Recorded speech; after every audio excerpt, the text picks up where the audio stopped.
siokie kakena nikutika kinaga misala kuona tisuri mugose dakena damuona mwanani kapona kamutoka nimuimbie dakena damuona mwanani kapona kamutoka nimuimbie.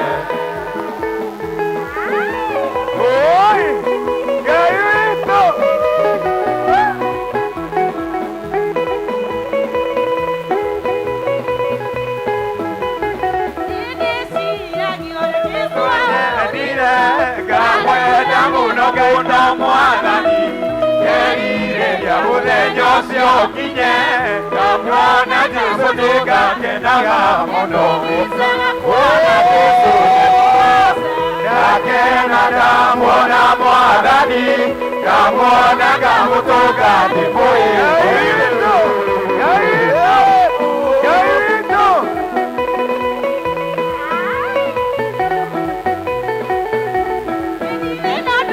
Gira mwanani moiri mwana tesoria orokirie.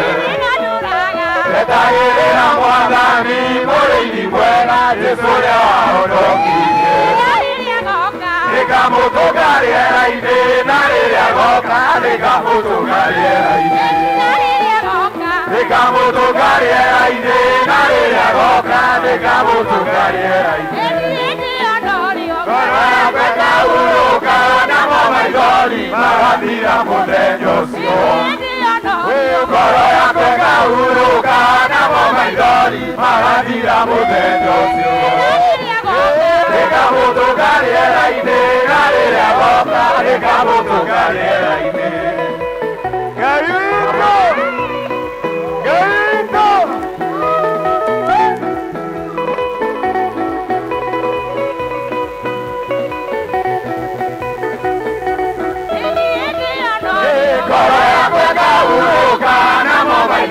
Maradira mudenyoso.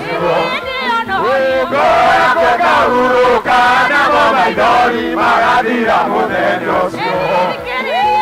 Nikamutokaria ide nariria goka nikamutokaria ide. Nyamaro iria muruga nukire iria panyuga tumamuka olubira.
If you wanna quit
yesterday, today, and forever. In the morning, noontime, and in the evening, you do not change. Your promises are yea and amen. This afternoon, we want to thank you because you do not change. When we are weak, when we are strong, when our economy is not working, when we are in turmoil and in confusion, God, you do not change. Therefore, you are a steadfast tower where the righteous can run and they will be saved. God, we want to thank you because even when we are so sinful, your grace and mercies remain the same. And every other morning you look at us and you can embrace us in our sinful nature. God, in Jesus' name, we want to pray that we shall not take advantage of your grace. That every other morning you shall talk to our conscience against sin. God, in Jesus' name. At times we get into mess and we sin and we fall short of your glory. God, in Jesus' name, your mercies, we want to pray that we shall plead that you may come and blot out our iniquities. God, in Jesus' name, we want to pray that even as you have forgiven us, we want to pray that you shall hold us with our right hand and show us the way. God, in Jesus' name, we want to confess and confirm that we do not know the way because you are the way and the life.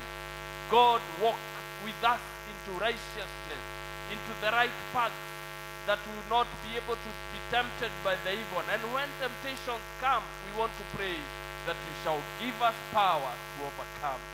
God, in Jesus' name, we want to pray that you shall forgive us this afternoon, so that as we get into that moment where we come into your courts and into your gates with thanksgiving and praises, that these shall be acceptable unto you. God, in Jesus' name, we want to pray so that as we offer as living sacrifice, our offertory, and when we listen to your word, we want to pray that your mercy shall be sufficient. Wash us clean, O God, this morning is our prayer. Lord, in Jesus' name, we want to commit all these families that are represented here. As a church, we want to thank you. We have just gotten into the second calendar year. God, in Jesus' name, we want to declare like Moses, unless you walk with us, there is no reason to take. We want to pray that you shall walk with us. Groups, even as they sit down and implement the calendar of events and the budgets that they have been put in place, we want to pray that you shall walk with them. The deacons have come in the new year. We want to pray that you shall refill them and give them anointing, so that you shall work on their strategies, work on their memory, work on their energy, that God, we shall go to places. We want to pray for districts and zones, that God, you shall light up a new fire, and that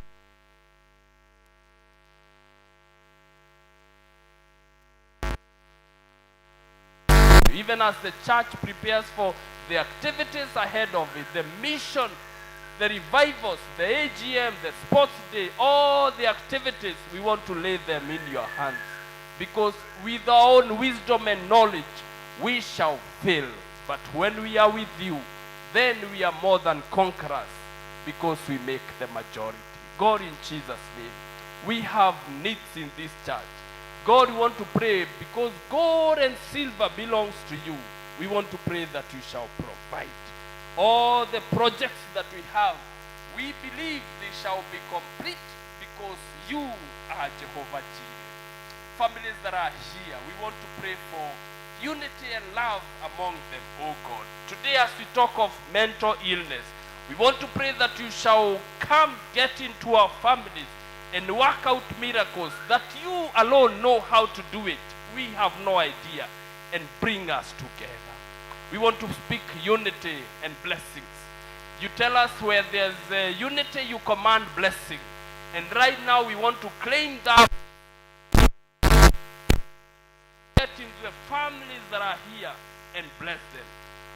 Bless them with resources, financial, emotional. We want to pray that we shall bless them with spiritual gifts We want to pray that they shall manifest so loud that even as they walk, the blessed shall call these families blessed.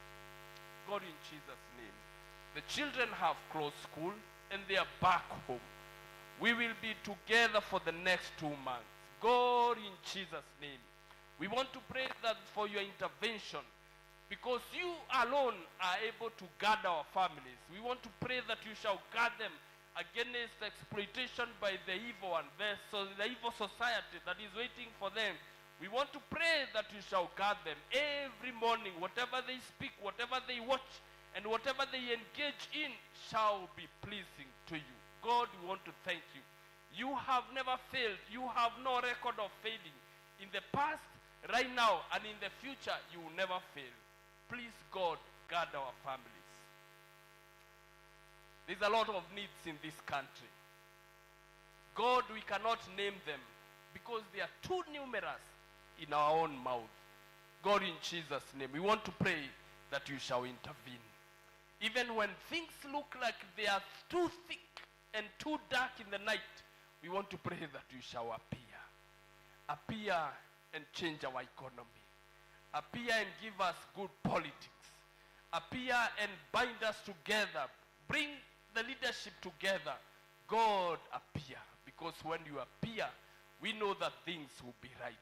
We want to entrust you with everything, because if we were to worry, even for a minute, we wouldn't change anything.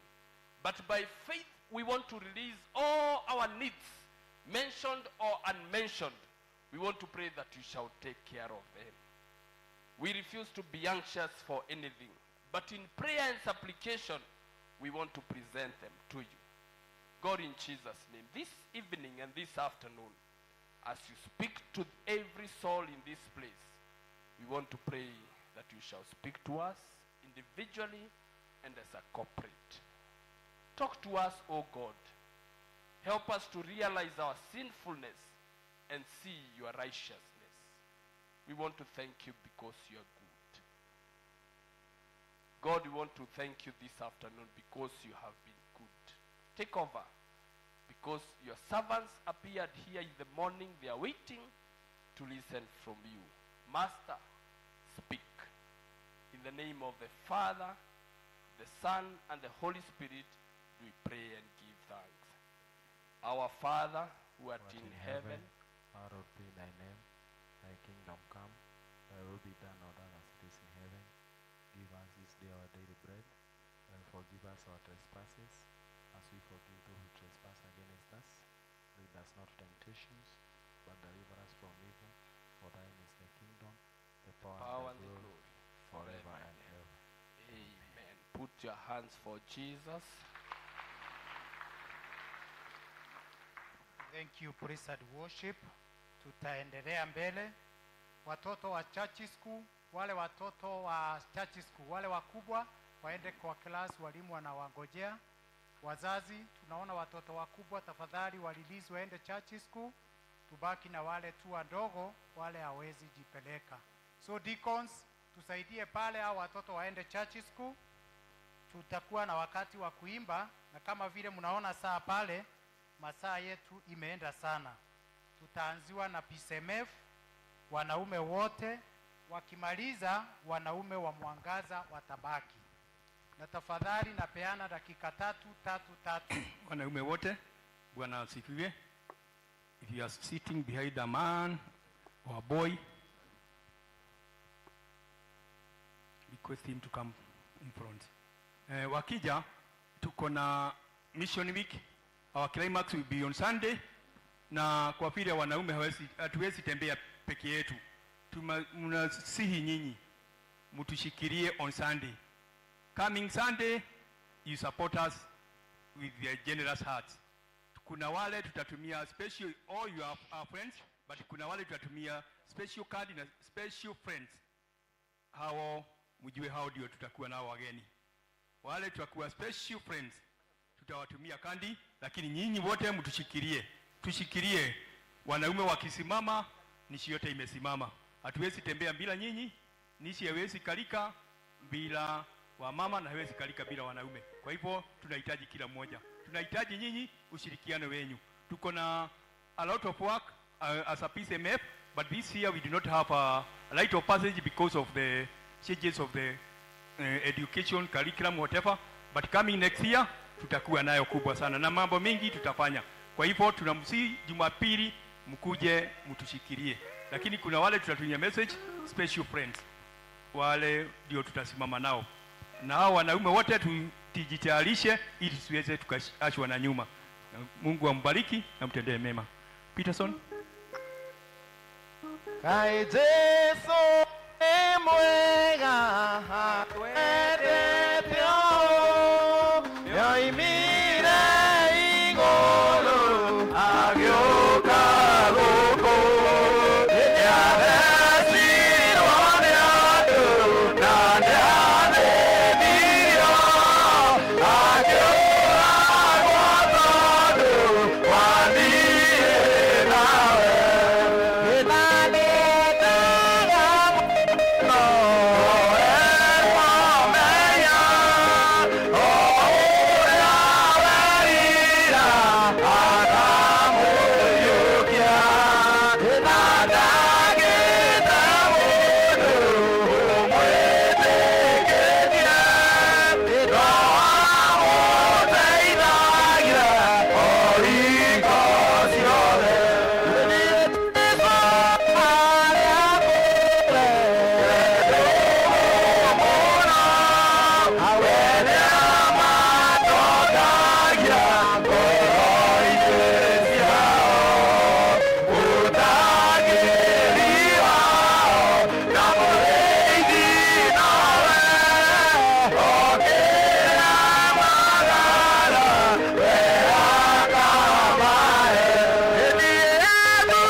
P.C.E.A kesho Monday tutafungua mission week. Kwa hivyo sisi wote tukutane hapa 6 jioni ili tuweze kuwa na maombi na tuweze kupanga mipangilio, na climax yake itakuwa Jumapili. Mungu ambariki, mjikitarisha. May God bless you. Mwangaza men, msitoke hapa, tuendelee. We have a presentation na chairman wetu uko hapa. We have an envelope. Chairman. Frank.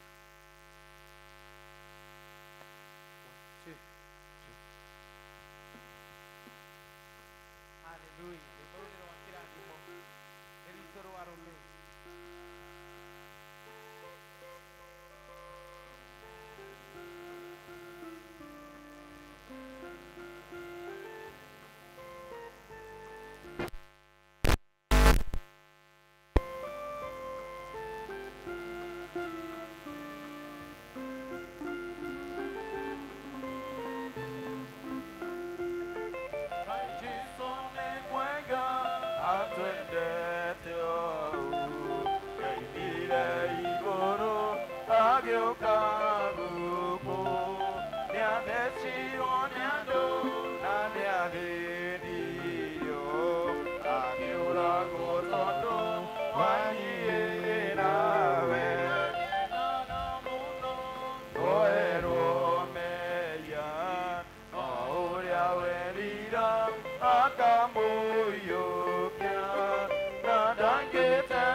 Toka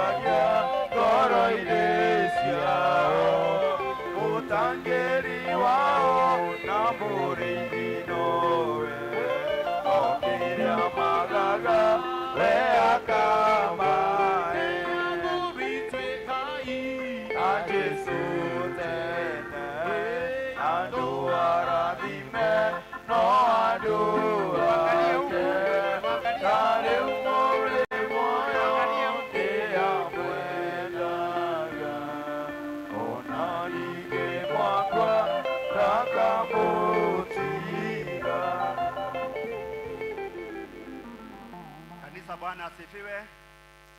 Bwana asifiwe. Tupigie makofi wanaume wetu wa Mwangaza. Mchungaji, tunasema namna hii, kama district zote zetu 15 zinaweza kuwa na wanaume kama hawa, na vile tuliona halisi district kanisa imekuwa, na vile mmejua ya kwamba sasa tumekuja mambo ya deacon zone.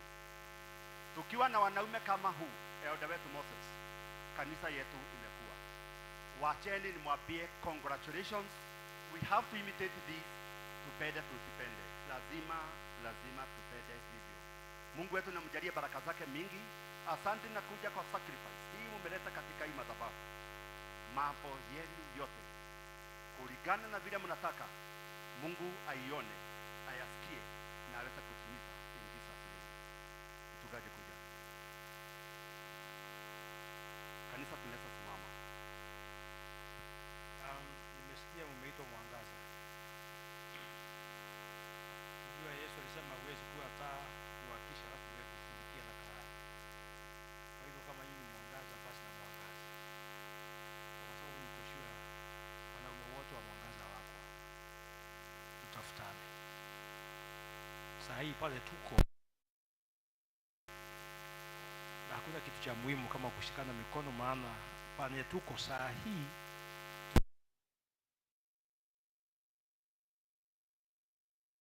vile Che amesema, na mimi nashukuru, na mzidi kuangaza tafadhali, msikazime huu moto, na huu mwangaza unaufikia hata vijana, ili tutembee pamoja. Dadi bila watoto wako basi wakuwa na wewe pia ni hatari.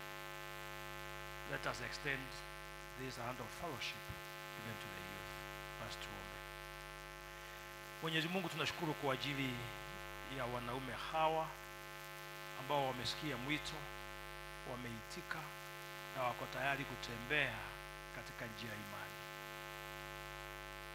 Na niombi kwetu kwamba Bwana tutawashika mkono na wanaume wengine ambao pia wako na district zao, ili sote tuweze tukainuane, kwa sababu mjengo uliotuita tukajengane ni mjengo wa imani, na mjengo wa imani iliyo kuu katika Kristo. Hawa ambao wamekubali, tunashukuru na tunapokea matoleo yao ambayo wamepeana kwa wema, kwa kujua kwamba wanao jukumu la kulijenga hili kanisa. Tunashukuru kwa sababu tunajua imegharimu mkono wako, na kwenye venye umetumia elder wa district na wengine walioko wakatafutana, tunaomba kipazi hiki kizidi kunenepa, kikafikie kila mmoja wetu ambaye yumo kanisani hili, ili ushirika ukazidi kunogeana kuwa mwema.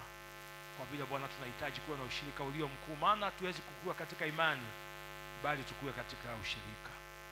Kwa hivyo hili ni jambo ambalo tunaliombea sana. Mwangaza district ikaendelee ikiangaza na ikaangaza kila pahali. Bwana, wacha ikawe ni mwanzo ulio mwema na ambao utaenda ukishika kila mmoja wetu, ili tuweze tukakae vyema, na sisi wote kama kanisa tukashikilia hili jambo, kwamba tukatiane njoto ya kiroho na tukawa wabarikiwa wako. Nalo fungu ambao wametoa kwa ajili Bwana ya huduma yako, tulipokea na tunaliteua ikawa la kutoka katika kanisa lako, na wao huduma ya wanaume hawa ikawa imebarikiwa, na kazi ya mikono yao ikabarikiwe. Baba mtakatifu, kila siku wakitoka wakienda kutafuta na wakapate, na Bwana wema wako kwa juu yao, watakuwa watu ambao umetiwa nguvu. Nasi tunawabariki na tunanena baraka katika hilo jina lililo safi la Yesu Kristo aliye Bwana na Mwokozi wetu. Amen. Na tuketi. Kwaya.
wanakwaya wetu, Bwana wa mbinguni awabariki.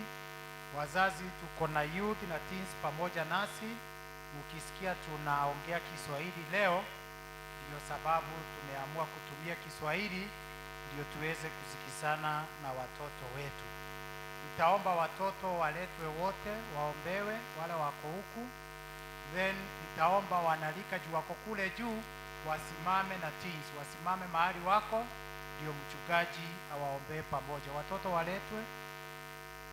waletwe, nao wanalika na teens mahali wako watasimama tu, ndio tuweze kuwaombea pamoja.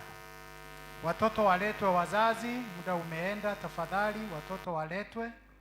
Wazazi wale wako na watoto wawalete.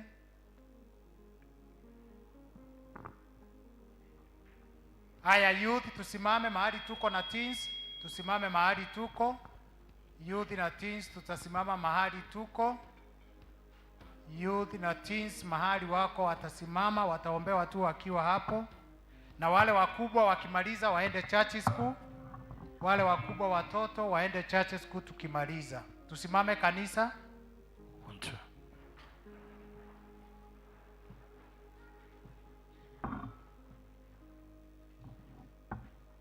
Naomba tuamini, tuombe pote zote pamoja.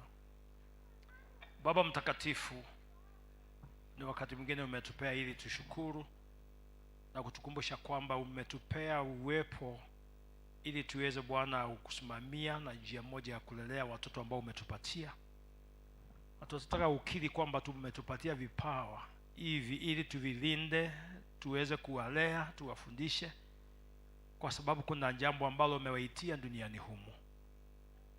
Na ndio maana watoto hawa tunawakabidhi mikononi mwako, tukijua kwamba ni wale ambao wewe mwenyewe umejichagulia na ukatupatia kwa sababu ya yale umewapangia.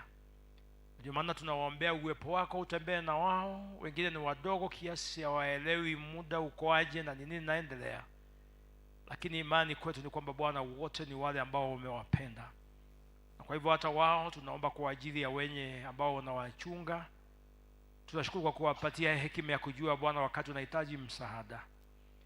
Pia na wale ambao ni wakubwa kiasi, wengine wanaenda shule na wakati huo wamo likizoni. Wote Bwana tunawakabidhi mikononi mwako, tukuwaombea wakati ulio mwema, wakati wanafurahia likizo yao na wanapocheza michezo ya malika yao. Bwana tunaomba Bwana ukawapee ulinzi wako ili wasije wakaumia ama wakapata janga lolote lile ambalo upata watu wakati kama huu. Ni wakati ambapo kuna shamla nyingi, maana ni wakati tunaelekea Krismasi. Kuna safari nyingi ambazo watoto wanatembea wakaenda kutembelea familia zao. Bwana tunaomba ulinzi wako wakati wamo nyumbani, wakiwa wanacheza nje ama wakiwa safarini, pale popote pale na wazazi wao. Bwana kakumbuke hawa ulipotupatia wakiwa vipawa, basi ukawabariki. Wapatie afya iliyo njema, ukawapatie mawazo yaliyo mema. Na familia zetu pia Bwana ukatupee mazingira ambayo yanatosha watoto wetu kusoma mambo yaliyo mazuri, ili Bwana wasije wakawa wa kuyabeba yasiyo mema ambayo yatakuwa ya kuwasumbua katika uzima wao. Basi watoto hawa tunawanenea baraka zako. Nao wanalika tulio nao pia katika kanisa hili tunawaleta mikononi mwako, tukijua pia na wao wanapitia katika changamoto nyingi za maisha. Katika kukomaa kwao Baba mtakatifu, kuna mambo ambayo wanatamani kupata, nyingine hapatikani. Kuna kwingine wanatamani wafike na hawawezi fika.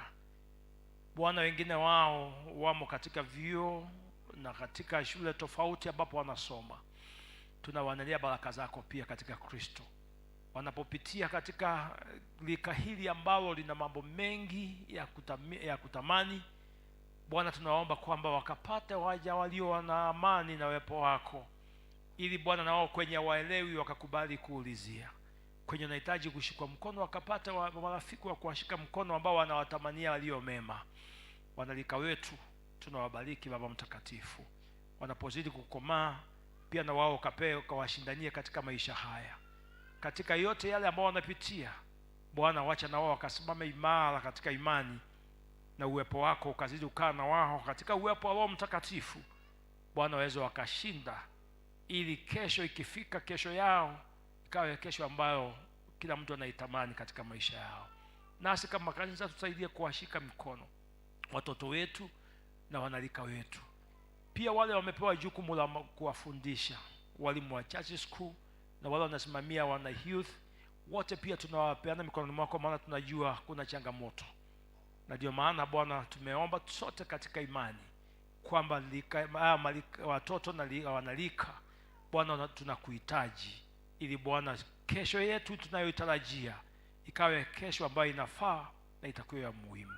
Basi enendeni kwa amani, watoto wetu mkawe na amani, na Mungu akawatendea yaliyo mema, ili hata nyumbani wazazi wasije wakakosa chakula ama mavazi kutakapokuwa kijibaridi. Lakini amani hii na ikatutosha sote, na ni katika jina la Kristo tumeomba na tumeamini. Amina.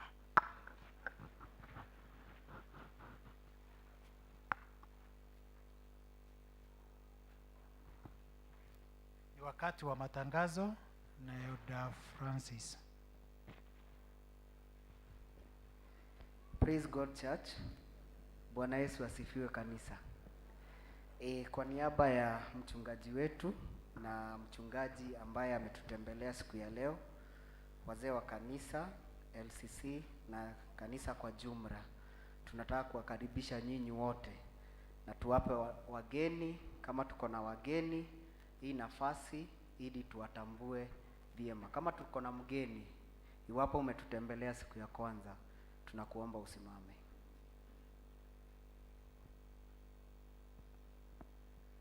Inakaa sisi wote ni wenyeji.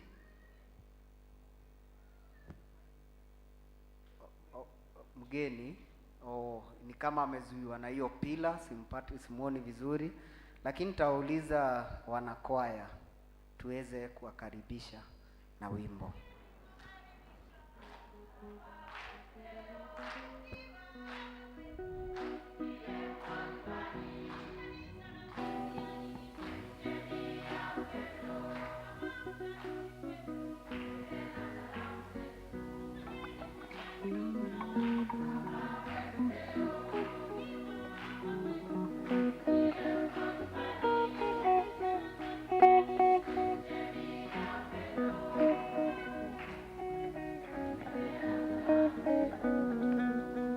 Sana mgeni wetu, na inapo utaendelea kushiriki na sisi, tunakuomba tafadhali, ukiingia hapa kuna ofisi, utaona wazee wa kanisa ili wakuweke kwa vitabu. Tuendelee na matangazo.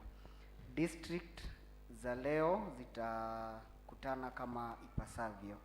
Upendo District watakutana hapa kanisani. Muthaiga District wakutane hapa kanisani. Thawabu District pia watakutana hapa kanisani.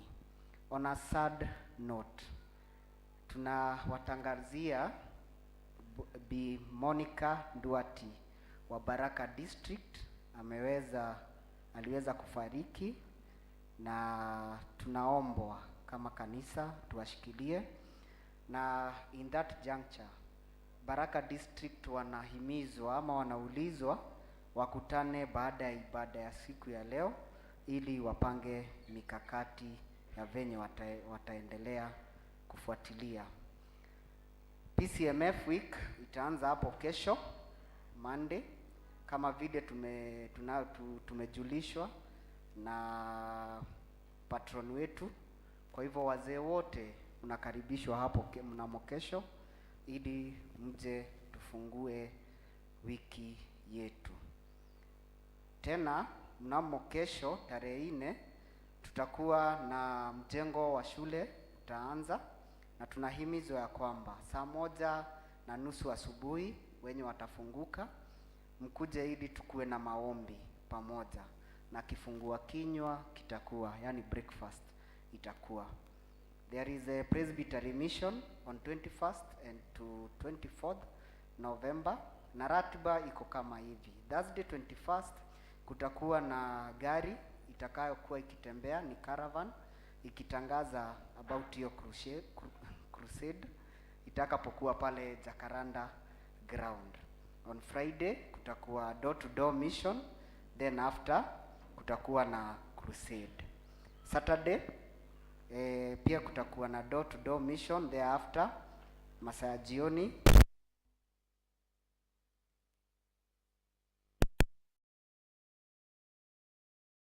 tunajulishwa ya kwamba hizo siku zote kutoka Thursday kutakuwa na medical camp.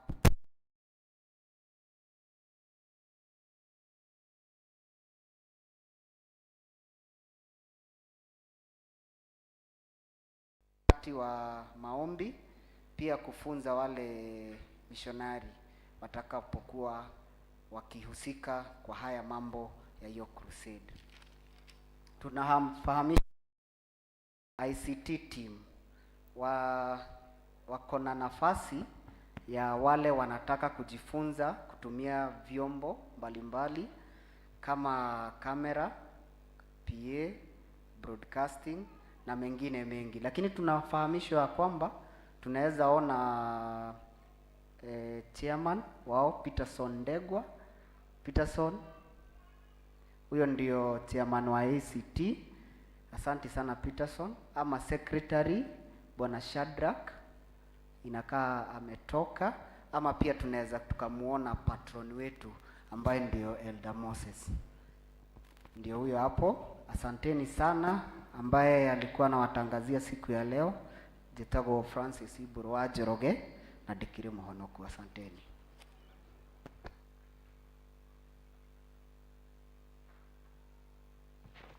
Thank you.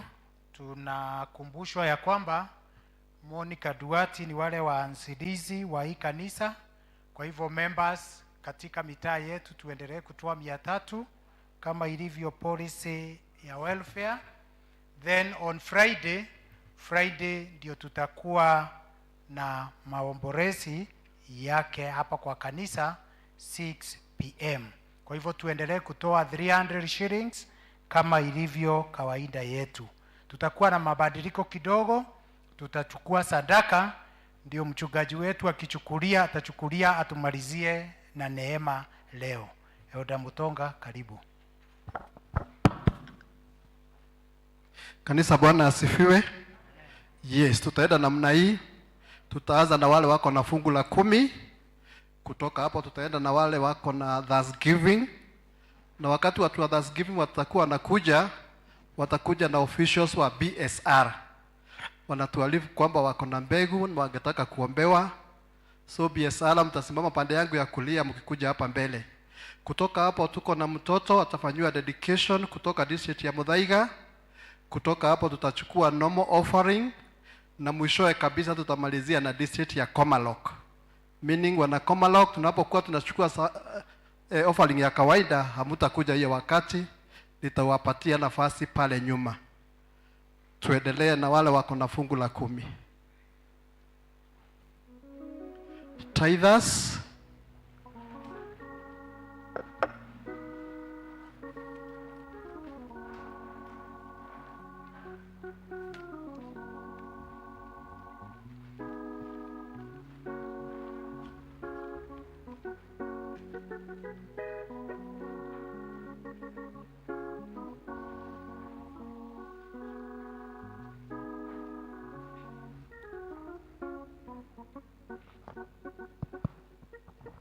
Kanisa, naomba tusimame ili tuombe.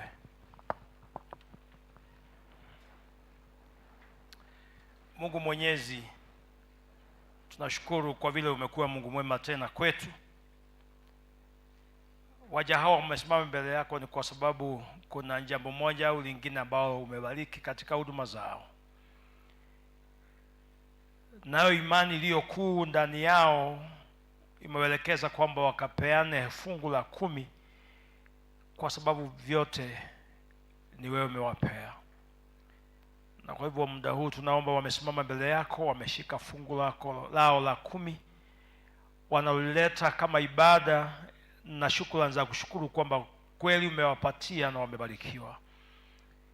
Maandiko yako nayo yametuagiza kwamba tukifanya vile na tukiwa waaminifu, na wewe Bwana utazidi kutubariki na kufanya mema yakatujie zaidi. Na kwa hili Baba Mtakatifu tunakusihi ili ukakubali matoleo haya ya fungu la 10. Ukayakubali kwa sababu yamepeanwa na roho iliyo safi, na kama ibada ya kushukuru na kusema kwamba Bwana umebariki waja wako hawa. Lolote wafanyalo ambalo Bwana limefanya wakapata hili fungu, likabarikiwe na uwepo wako. Basi kile ambacho napeana tunakipokea na kustakaza ili kikawe cha kutumika na kanisa hili kama vile mipangilio yao iko. Lakini ukakumbuke Bwana na wao huduma yao, kile kimebaki mikononi mwao kikawafae na kikakue kwa maana kwao. Maana maandiko yametuambia kile kitabaki kitaenda kutufaidi sisi na wale ambao Bwana umetubarikisha nao. Kwa hivyo tunashukuru na kupokea, na ni katika jina la Kristo aliye Bwana na Mwokozi wetu tumeomba. Amen. Amen.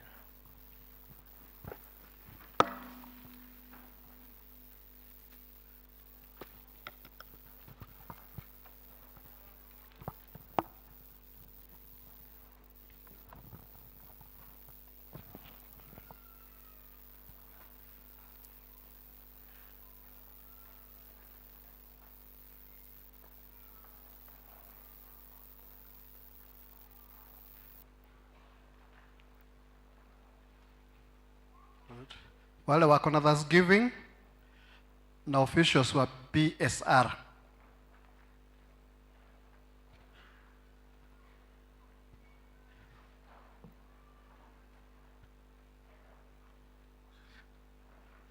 Yes, BSR eka hapa, ngoja kidogo.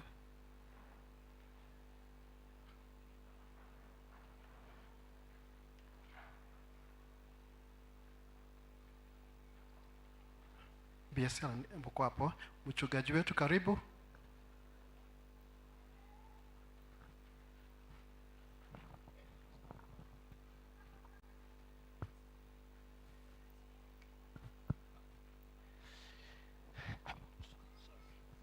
Nitaomba pia tusimame, msichoke na kusimama kwa sababu hii ni ibada. Na nashukuru kwa BSR. That's the little team that blesses us with social responsibilities. You are a very key pillar for this church. So thank you for coming with a seed. Na nyinyi mmekuja kushukuru. Ukirudi nyumbani usome Zaburi 50 mstari kutoka 13, 14 na 23, 24. Utaona bila Bwana anasema juu ya tendo ambalo unatenda leo hii. Na tuombe. Baba Mtakatifu, tunashukuru kwa vile waja wako hawa wametambua kwamba umewatenda mema, na wamebeba fungu la shukrani ambalo wanakuja kukuletea kwa kutambua kwamba yote walionayo na kwenye wamefika imegharimu mkono wako, na matumaini walionayo na kwenye unataka kufika pia imo mikononi mwako. Na maandiko yako nayo imetuagiza tupeane sadaka yetu ya kushukuru, na tukiwa na jambo tukuite, na utakuja utatutendea yaliyo mema. Waja wako hao wamekuja, wamebia sawa, wamebeba mbegu ya kushukuru kama ishara ya kuonyesha kwamba wanakubali kwenye wamefika na kwenye wako ni wewe. Wote tunawapenda mikononi mwako Baba Mtakatifu, na tunahitana na juu, maana Bwana tunajua nguvu zako hazina kipimo na hujawahi pungukiwa na baraka. Waja wako hawa kawatendee kama umevionena katika maandiko yako matakatifu. Utawatendea wale wajao Bwana ukushukuru kwa ukubali kwamba ni mkono wako umewabeba, na chenye wamebeba Baba tunakipokea, tunakitakaza kikawe cha kufaa kanisa hili katika huduma yake. Nao maombi yao na chenye kimebaki katika mikono yao kikawe cha kuwabariki wao na waja wao. Nao chama chetu BSR tunawabariki kwa sababu tunajua wako na roho ya utu, wako na huruma. Bwana ukawaongezee na huduma yao ikakubalike, ili wanaposhughulika na kila mmoja wetu, na wale wamepungukiwa na jambo moja au lingine katika eneo letu, Bwana zidi kuwabariki na moyo ulio mkuu, moyo wa huruma. Basi Bwana tunashukuru napokea shukrani hizi kwa vile tumeomba katika jina lililo safi la Kristo aliye Bwana na Mwokozi wetu. Amen.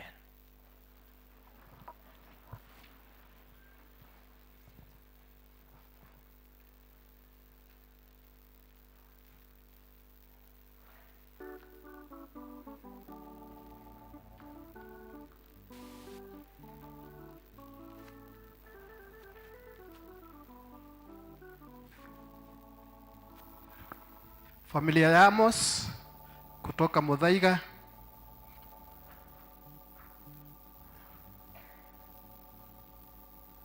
Thank you. Mchungaji.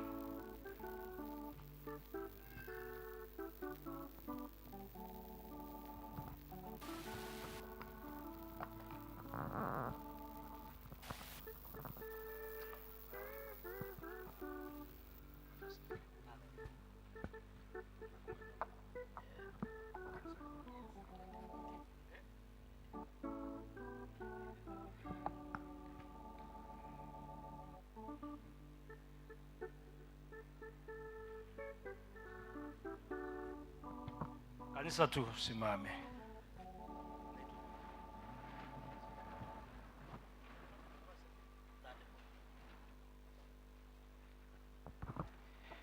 Na tuombe kanisa. Baba mtakatifu, una sababu zako kubariki kila mmoja wetu na vipawa. Na wakati huu Bwana tumeshukuru na tumesimama ukusifu na kushukuru kwa ajili ya huyu mtoto ambayo tumepewa. Familia hii wamekuja kwa sababu wanajua kama si wewe angepata. Wamekuja kunyenyekea maana wanaoyapenda kwa ajili ya mtoto yao. Matumainio yao ni kwamba huyu atakuwa msichana ambaye anakubalika, anapendeka, na ambaye atakuwa na tabia ambazo Baba mtakatifu utajipenda wewe mwenyewe. Na kwa kutambua hili kwamba hawana nguvu ya kufanya hivi ama uwezo hawana, upendo wako nao, lakini wanakuhitaji.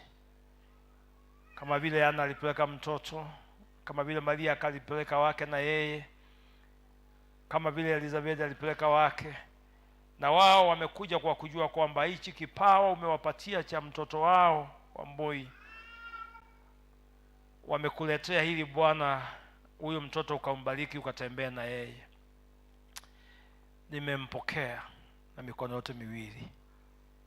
Na Bwana, kwa sababu kuna yale umepangia mtoto, kama vile ulimwambia Yeremia hata kabla hajaanza kukua katika tumbo la mama yake ulikuwa umemjua na ukamteua. Tuna uhakika huyu mtoto ulimjua hata kabla hajamea katika tumbo la mama yake. Na hata wakati wa kujaliwa ilikuwa bado ni wewe. Na hata anapozidi kukua bado ni wewe. Kwa hivyo uoga na wasiwasi hatuna, maana huyu mtoto ako mikononi mwa Mungu aliyemchagua, aliyemleta na akamteua. Na sisi Baba mtakatifu, as we dedicate this year gown, may see Lord Almighty grow to serve your purpose. For God, you know why you gave her as a gift to this family. May you bless the mom and dad that they will live a life that will not affect this child in their growing. Wasikaishi maisha ambayo itakuwa ya usumbufu katika kukua kwa huyu mtoto, lakini ukawabariki na ndoa ambayo ina upendo, ndoa ambayo itakuwa chanjo cha baraka cha huyu mtoto. Wakae kama familia ambayo wanajua kwamba wanajukumu wamepewa na Mwenyezi Mungu, na si kwa huyu peke yake, hata wengine ambao wamezaliwa katika hiyo familia. Bwana, tunampeana mikononi mwako na tunamteua ili Bwana na yeye akafurahie wema wako. Kukua kwake, we pray that she will grow and increase in size and wisdom and knowledge as well. That God Almighty will enjoy your favor. For when your presence is with her, you will cheer her in her growing. She will be guided and protected of you, and more importantly, her future will remain bright for your blessing, God. Baba mtakatifu, tenda wema wako na huyu mtoto atakuwa mbarikiwa wako. Wacha kukua kwake, hekima yake, maongezi yake yote yakawa ya mtoto ambaye amebarikiwa. na atakapofika umri kama wengine na atende kinyume kwa sababu yote ile, msamaha wako ukatembea nayo na usikamuondokee. Tunambariki sasa na tunabariki wazazi hawa kwamba watakosa chakula, mavazi ama upendo kwa ajili ya mtoto huyu na wale wengine wako nao, lakini Bwana tunaomba ukubali kwamba mtoto huyu ni mbarikiwa wako, na kile nao wazazi hao wamebeba kwa ajili ya shukrani. Bwana tunakikubali na wewe ukikubali, na ukaleta baraka mbomani humu, na ni katika jina la Mungu Baba, Mungu Mwana, Mungu Roho Mtakatifu tumenena baraka hizi. Amen.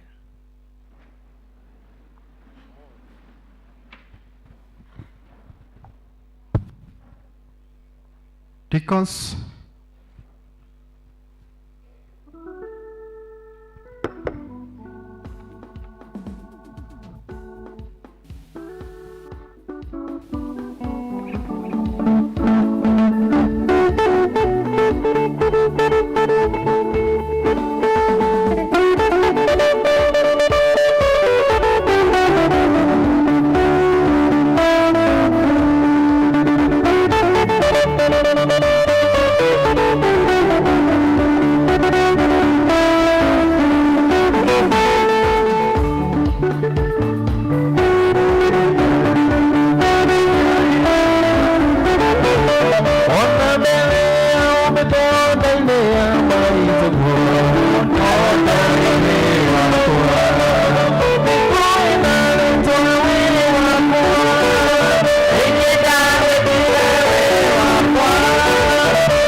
hii nafasi ni ya wana Komalok.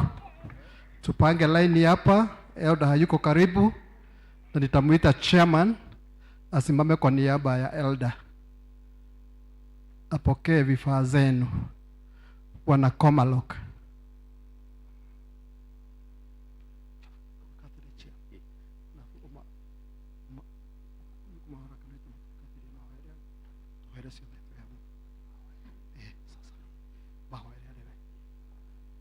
Wana Komalok, tuharakishe, masaa imesonga.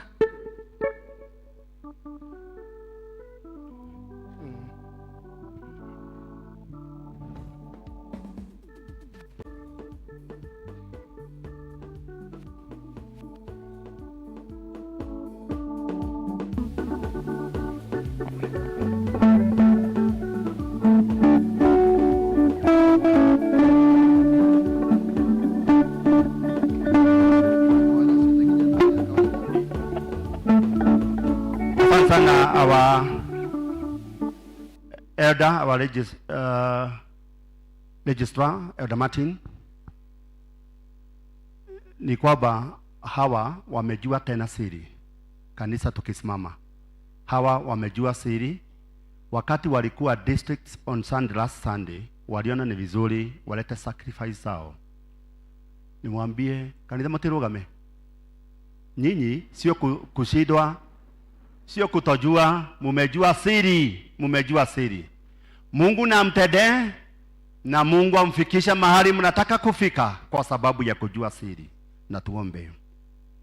Baba wetu, kuona ya kwamba Comrocks District wakati walienda kusherekea na wakasoma na wakakula Mungu wetu na wakaongea mengi kuhusu district yao, waliona ni vyema siku ya leo wakuja Mungu wetu hapa watoe shukrani zao Baba wetu. Tunasema ni asanti, tunasema ni asanti Baba. Mungu wetu wabariki, watendee mengi na maajabu. Yale yote wangetaka kufanya, yale yote wangetaka hata kutenda, biashara zao, familia zao, watoto wao na mambo yao yote. Wale wamefungiwa visa, wanataka kusafiri waende biashara, waende wakatafute kazi kwa sababu ya kitendo hii. Baba wetu ukiwa mbinguni, waone, wasikie, na ukifanya haya yote Baba wetu, tutakuwa na furaha na kusema ni asanti. Sikia maombi yetu, na ni katika jina la Yesu Kristo tumeomba na atakuamini. Amen. Nimesahau Elder Martin, kuja uendelee. Deacons, kanisa tusimame.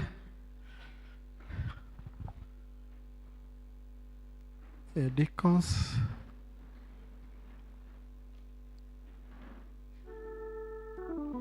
na tuombe kanisa. Mungu na Baba wetu, wewe kiini ya mambo yote mema, na wewe unatupenda ingali sisi ni watenda dhambi.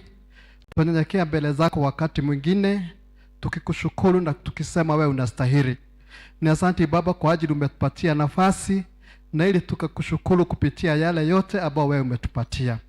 Na Baba, mikononi mwetu kuna zaka zimetolewa na watu wako Baba, tuomba ya kwamba ukazikubali, ukazitakaza, na ili zitakapoenda kufanya kazi sikafanya kadri na mapenzi yako. Nasi Mungu ishie milele ambao tumetoa, wewe unatujua vyema. Tuomba ya kwamba ukakutana na mahitaji na matarajio yetu. Tujiakabidhi mikononi mwako kwa kila njia na kwa kila hali. Na ni katika jina lako kuu la Mwana Yesu Kristo tumeomba na pia tumeamini. Amen.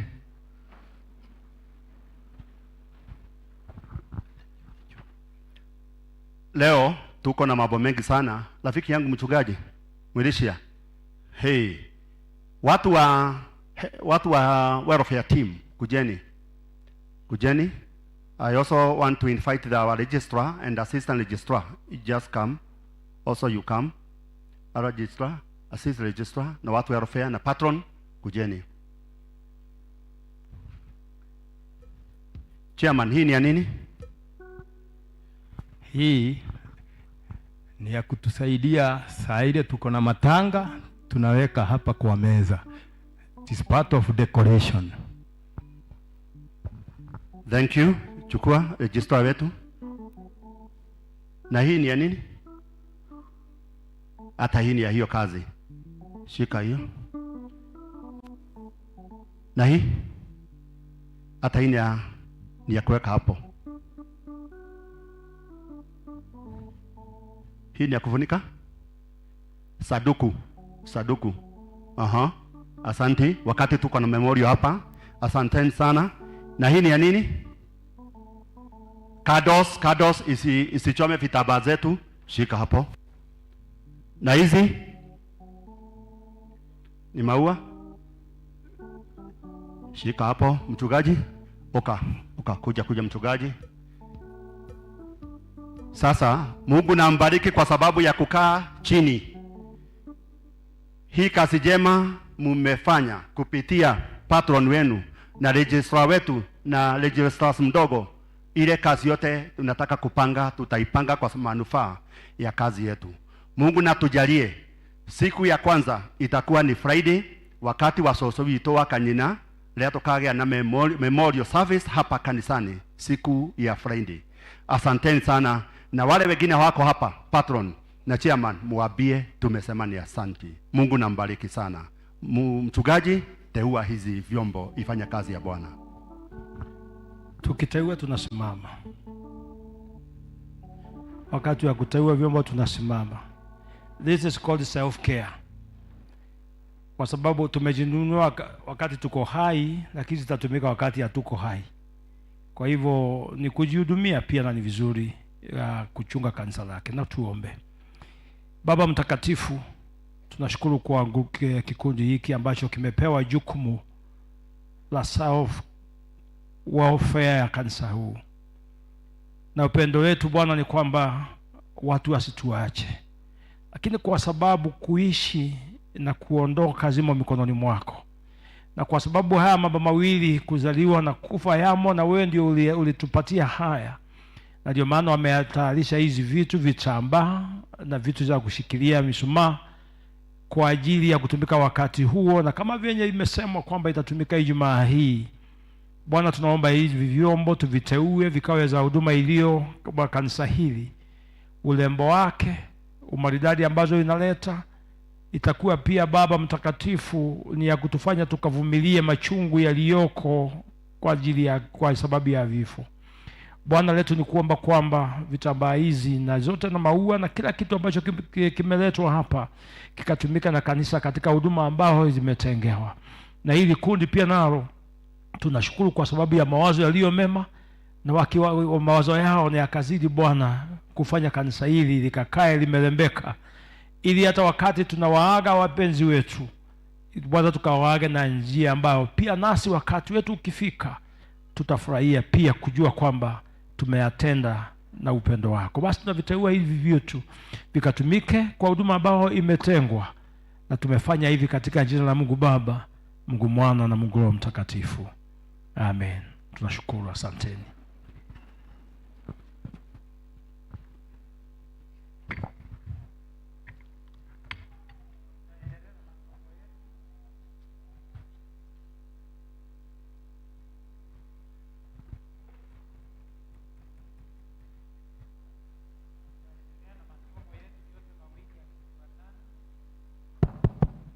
Tutaendelea na masomo yetu yote mawili yakifuatana.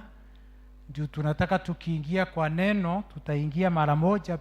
Praise and worship, mwe mnajitayarisha, mtatupea babio moja. Kama vile tulivyofanya Harambee from development na school board na committee ambayo inajenga, kesho tutaanza kujenga kama vile tulivyowaahidi. Kwa hivyo tunawaomba kesho 1:30 ukipatikana kuja tuweze kuomba kwa ajili ya huo mjengo kuendelea, na tutakuwa na kikombe ya chai pamoja. Nyote mnaalikwa. Nehemiah 2:17-18, Philippians 4:4-8.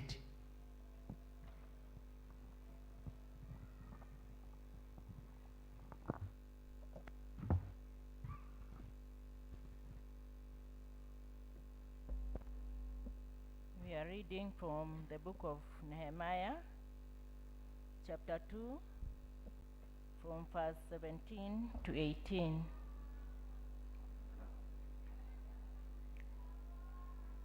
Let us read together.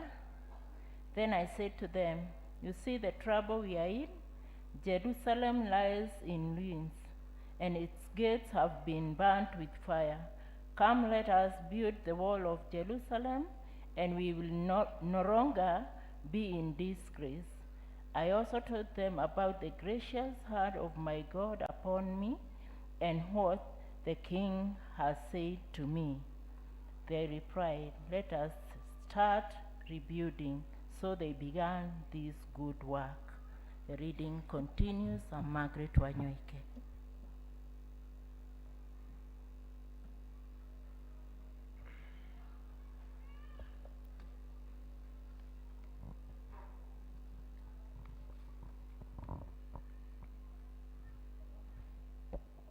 Our second reading comes from the book of Philippians, chapter 4, and we'll start reading from verse 8 to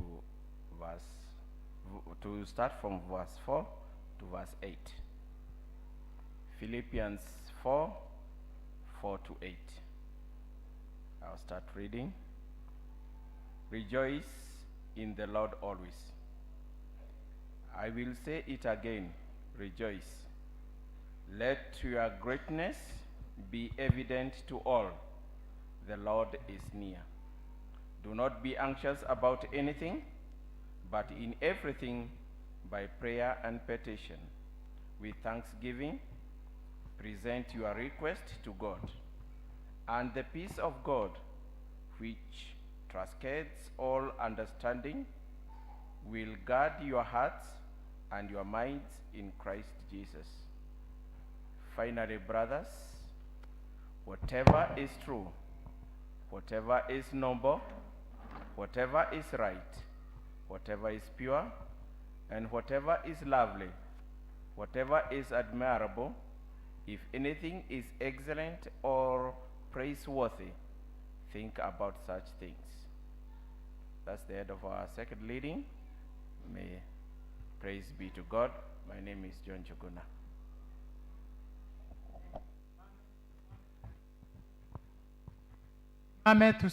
Tusimame, najua tumechoka. Tusimame wote. Kuna watu hawajasimama. Najua leo tutakuwa tunasoma, tutajua ni nini. Bwana Yesu asifiwe. Niinulie ni mkono, inua mikono yako yote miwili. Andu manogire guku, inua mikono yako miwili. Juu, si hapa juu. Bado juu. Mikono yote miwili, ebu itana mara kama 10, 10. Fanya vidole zako hivi. 10, 10, 10, 10, 10, 10, 10. Ita, ongeza speed. Ongeza speed, ongeza speed, ongeza speed, ongeza speed. Yote miwili weka hivi. Ndoinogore ugu hanini ugu. Aya, fanya hivi mara kama 10, 10, 10, 10, 10, 10, 10, ugu. Mike. Aya, oya kugoro hanini ugu at least. Ugu hanini, hanini. We, ndoe kugoro hanini ugu, no iname hanini ugu drain. Do iname hanini ugu. No tiye ko yana ruho, rugamo hanini ugu. Sejia kugoro ko koge inamo hanini ugu. Hanini ugu. Tuliugo maita matano, kila mtu mara 5 hivi. 1 2 3. Hata kule juu watu wamechoka sana sijui. Haya, anti-clockwise mara 5, anti-clockwise 1 2 3 4 5. Inama kidogo uangalie juu. Inama kidogo uangalie juu. Tunahesabu 10. 1 2 3 4 5 6 7 8 9 10. Simama miguu yote ikiwa attention hivi. Without moving anything. Pidua shingo yako hivi. Direct. Mara 1 2 3 4 5. Pidua per day. Mwili is move. 1 2 3 4 5. Sasa ni kuinama na kuinuka mara 5. 1 2 3 4 5. Mchungaji kuja tukimalizia ndio tusikie neno. Haya, shikilia mguu wako hivi. Haya, mukinogire, muritige kunoga. Wewe uko tandikio guo. Haya, tuendelee. Asanteni.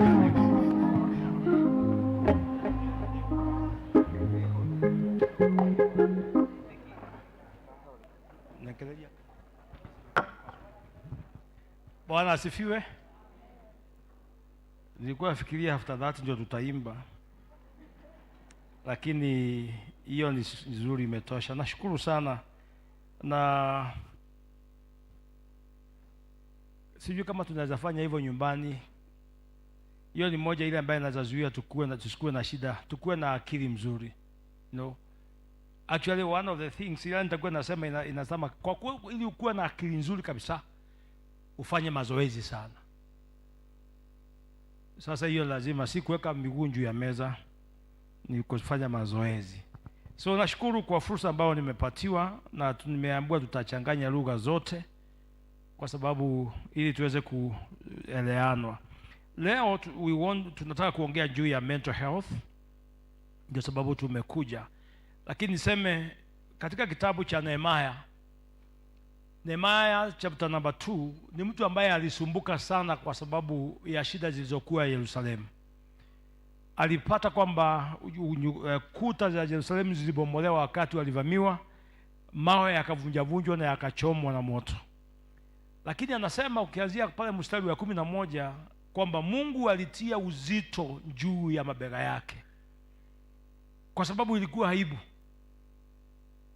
Na nataka kuongea juu ya huo mwito aliita watu akawaambia, kujeni tujenge kuta ama uta wa Yerusalemu. Aliwaita kwa sababu alijua kwamba wasipojenga, anasema, ili tuinue aibu iliyoko katika mabega yetu. Na akawaambia, laiti mungejua mzigo ambao nimewekelewa mimi, ndivyo anasema. Na alikoona mumenye ulitolea dena huo. That's what he was trying to say, because he was feeling the burden. He wanted them to do the war. Anataka wafanye ukuta, na ukuta huu nikiangalia hata wakati tulioko saa hii tuko na mambo mengi ambayo yanatuletea msukumo wa mawazo. Kuna vitu mingi, mambo mengi na vitu nyingi ambazo zimetuletea msukumo wa mawazo. Na ijalishi rika yako, uwe mdogo, uwe wa makamu, uwe mzee zaidi, uwe mzazi ama wewe uwe nani, sote tuna msukumo. Kuna mambo mengi ambayo yanatupea msukumo wa maisha, ama sivyo? Umeajiriwa ama uko kwa biashara ama bado una haso, haijalishi. Sijaona Mungu ana mtu anasema mimi niko sawa, sihitaji kitu na sihitaji mtu. Kila mtu anang'ang'ana. Na katika kitabu cha Mhubiri kuna wakati alifika Suleiman akiandika akasema, ajui watu wanaendanga wapi. Kila mtu ni katika hali ya haraka, ajui wanaendanga wapi. Sijui kama umeshaijua wewe wanaenda wapi. Kwanza Nairobi hii hakuna mtu anaenda pole. Si mtu wa baisikeli, si wa gari, si wa pikipiki, si wa miguu. Kila mtu ako na haraka, na kuendako hatujui. Maana maisha inatukimbisha. Bwana asifiwe. Kila mtu anakimbizwa na jambo moja au lingine. Mchungaji anakimbishwa na yake, wazee nao ndio hao, washirika nao ndio hawa. Ukienda siasa unaona vile wanaenda, hujui kama tutamaliza ama tutamaliziwa, hujui ni gani inakuja mbele nyingine. Kila mtu ako kwa mbio ambayo hakuna anaweza ambia mwingine tunaenda wapi. Lakini kitu kimoja nimejifunza Nairobi, ukiona mtu ako na haraka mtoke nyuma. Analuka barabara moja nyingine alafu anasimama. Anakaa kama amehesabu alikuwa anaenda wapi. Unashindwa alikuwa anakuja hapa. Unaona gari nakimbia mara moja break hizi. Unaona amechukua simu ameanza kusoma WhatsApp. Unashindwa alikuwa anaenda wapi hiyo mbio yote. Ni kwa sababu hali tulionayo inatukimbiza. Na mwenye anatukimbiza umuoni. Chenye tunakimbiza hatupati. Tuko maisha namna hiyo. Na ndio anawaambia kujeni tujenge ukuta. Mimi kama mhubiri nikiangalia nasema tujenge ukuta. Kama mimi leo tumekuja kujenga ukuta, kwanza ukuta wa imani. Ili tuweze kuwa na imani, na ndio Paulo anasema katika Philippians 4, rejoice and once again I say. But then verse 6, ikifika 6 anasema msikasumbuke kwa jambo lolote lile. Hebu sikie bila anasema usikasumbuke. Na sasa hiyo hujui utakula nini ukifika nyumbani. Sasa hiyo hujui Januari inakuja uende wapi. Mwisho wa mwezi unaenda kuisha na umepewa notice. Lakini anasema usikafanye nini? Utakasumbuke. Unaweza kaa hivyo tu kama hakuna jambo. Ni kwa sababu anajua tukijenga ukuta wa imani katika Kristo, tunawakutushughulikia katika haya maneno. Ili nikitoka asubuhi najua hata jioni itafika, kwa sababu mwenye alifanya njua ichomoke ndiye atafanya njua itue. La pili, tukajenge ukuta kwa sababu anasema we have to do value the war of values. Tukalete maadili ambayo tujenge maadili mzuri ambayo itatupunguzia shida tulizonazo za mawazo. Because without values, wacha niwaambie tutasumbuka tu. Value moja ni heshima. Tusipojenga heshima, ukuta wa heshima, tutakoseana heshima. Tusipojenga ukuta wa watu kuaminiana, kwamba tukiagana vile agano yetu tutaenda mpaka mwisho. Tukitojenga ukuta wa kutembea pamoja katika ushirika, if we don't do those foundations and those walls, na ndio maana nasema tuna aibu nyingi. Maana hata wenye siasa unaona zinatuendesha hivi ni ukuta hujajengwa wa imani wa kuaminiana. Ndio unaona watu wanakulana wenye wanakatana miguu. Na wajamalizana watazidi kukulana tu mpaka siku ziishi. Kwa sababu kuna ukuta ambacho hajajengwa. Na ndio maana hapa naye Paulo anasema tuache kuwa wasumbufu. Let's not be anxious, but everything we have, let's take it to God in prayer and what? And thanksgiving. Tukamshukuru, ukiomba ukaamini umepata. Kwa hivyo hii maneno yako. Kwa hivyo leo when I am talking about mental health, ni kwa nini tunaongea mambo haya? Tuko kwa kanisa. Kwa nini Wakristo pia wanasumbuka? Ni kwa sababu pia tuko katika dunia ile watu wengine wako. Ama sivyo? Na yale mambo ambayo yanakalia mtu nje ndio yanatukalia hata sisi tuko ndani saa hii. Yale anakalia mwenye ameajiriwa, kuna mengine anakalia mwenye hajaajiriwa. Na kwa hivyo mambo haya yanakuwa ya muhimu kwetu vijana na watoto tulio wakubwa na wote tunahitaji, kwa sababu mawazo yetu ni ya muhimu ili tuweze kujua venye tutakaa, kwa sababu kila jambo, hata nguo unayoivaa leo umeivaa kwa sababu akili yako iliweza kuamua ni gani. Na ndio sababu hakuna mtu anashangaa kwani umekuja aje. Kama akili yako haikuwa mzuri, mawazo yako haikuwa mazuri, tungekuwa tunasumbuka na wewe, maana tunakuona hatari. Kwa hivyo naongea mambo ya uzima wa mawazo yetu, akili yetu. Naongea juu ya mambo matatu. Ya kwanza naongea juu ya emotions, hisia zako. Being able to control your emotions. Being able to express your emotions. Uweze kueleza hisia zako na uweze kuzimudu wewe mwenyewe. Zisikakubebe ama zikakuwe ndio zinakutawala. Wewe mwenyewe ujitawale kwa sababu unajielewa. Bwana asifiwe. Ili ukikaa katika pale watu wako, hata ukisikia hilo jambo alikubebi ama alikufai ama aliendeshana na wewe, unaweza kujimudu, usije ukalipuka tu kama kilipuzi.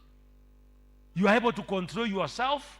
Uondokee wale wenye wako, kama ni kulia ukalilie kando, ama ni kupiga kelele ukapigie kwenye watu ambao wanahitaji kelele yako, kwa sababu unajimudu. You are able to control your emotions.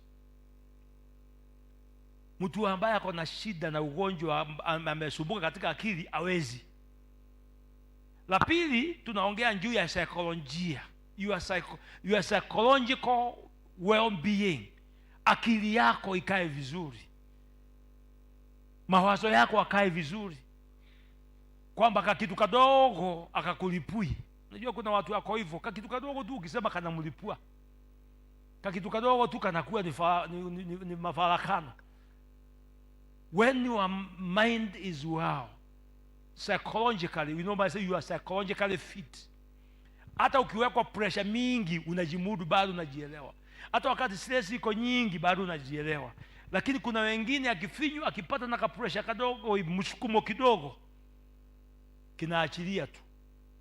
You can do anything. Mambo la tatu ni jinsi wewe mwenyewe unakaa na watu wengine. Socially, how do you relate?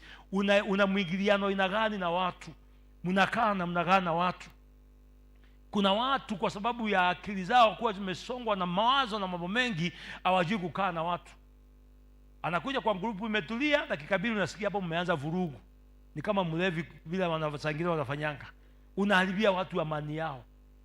Na maneno haya anaongea yanakupata kwa ofisi, maneno haya inatupata nyumbani, maneno haya inatupata kanisani, kwa sababu sisi ndio tuko namna hii. Unakuta mtu mzuri akikiingia kwa ushirika, ina fellowship, inaharibika. Na si ati ni mbaya, lakini mambo yake anashindwa kuyamudu yeye mwenyewe. Mawazo yake anashindwa kuyashika yeye mwenyewe, yaendeshana na mengine. Unashindwa kujieleza. na ndio maana tunaongea hili tujue, maana ukiwa na hii maneno itakusaidia kufikiria vizuri, akili yako ikiwa nzuri itakusaidia jinsi unajieleza, vile unasikia, na hata mienendo yako, and your actions will depend a lot with how you are. Na kwa hivyo ni vizuri tujue kwamba uzuri wa akili na vile mawazo yako yanakaa, the healthy your mental health is very important. It is everything in your life. Your success, your failure is easily attributed to those physical, emotional, and the social well-being.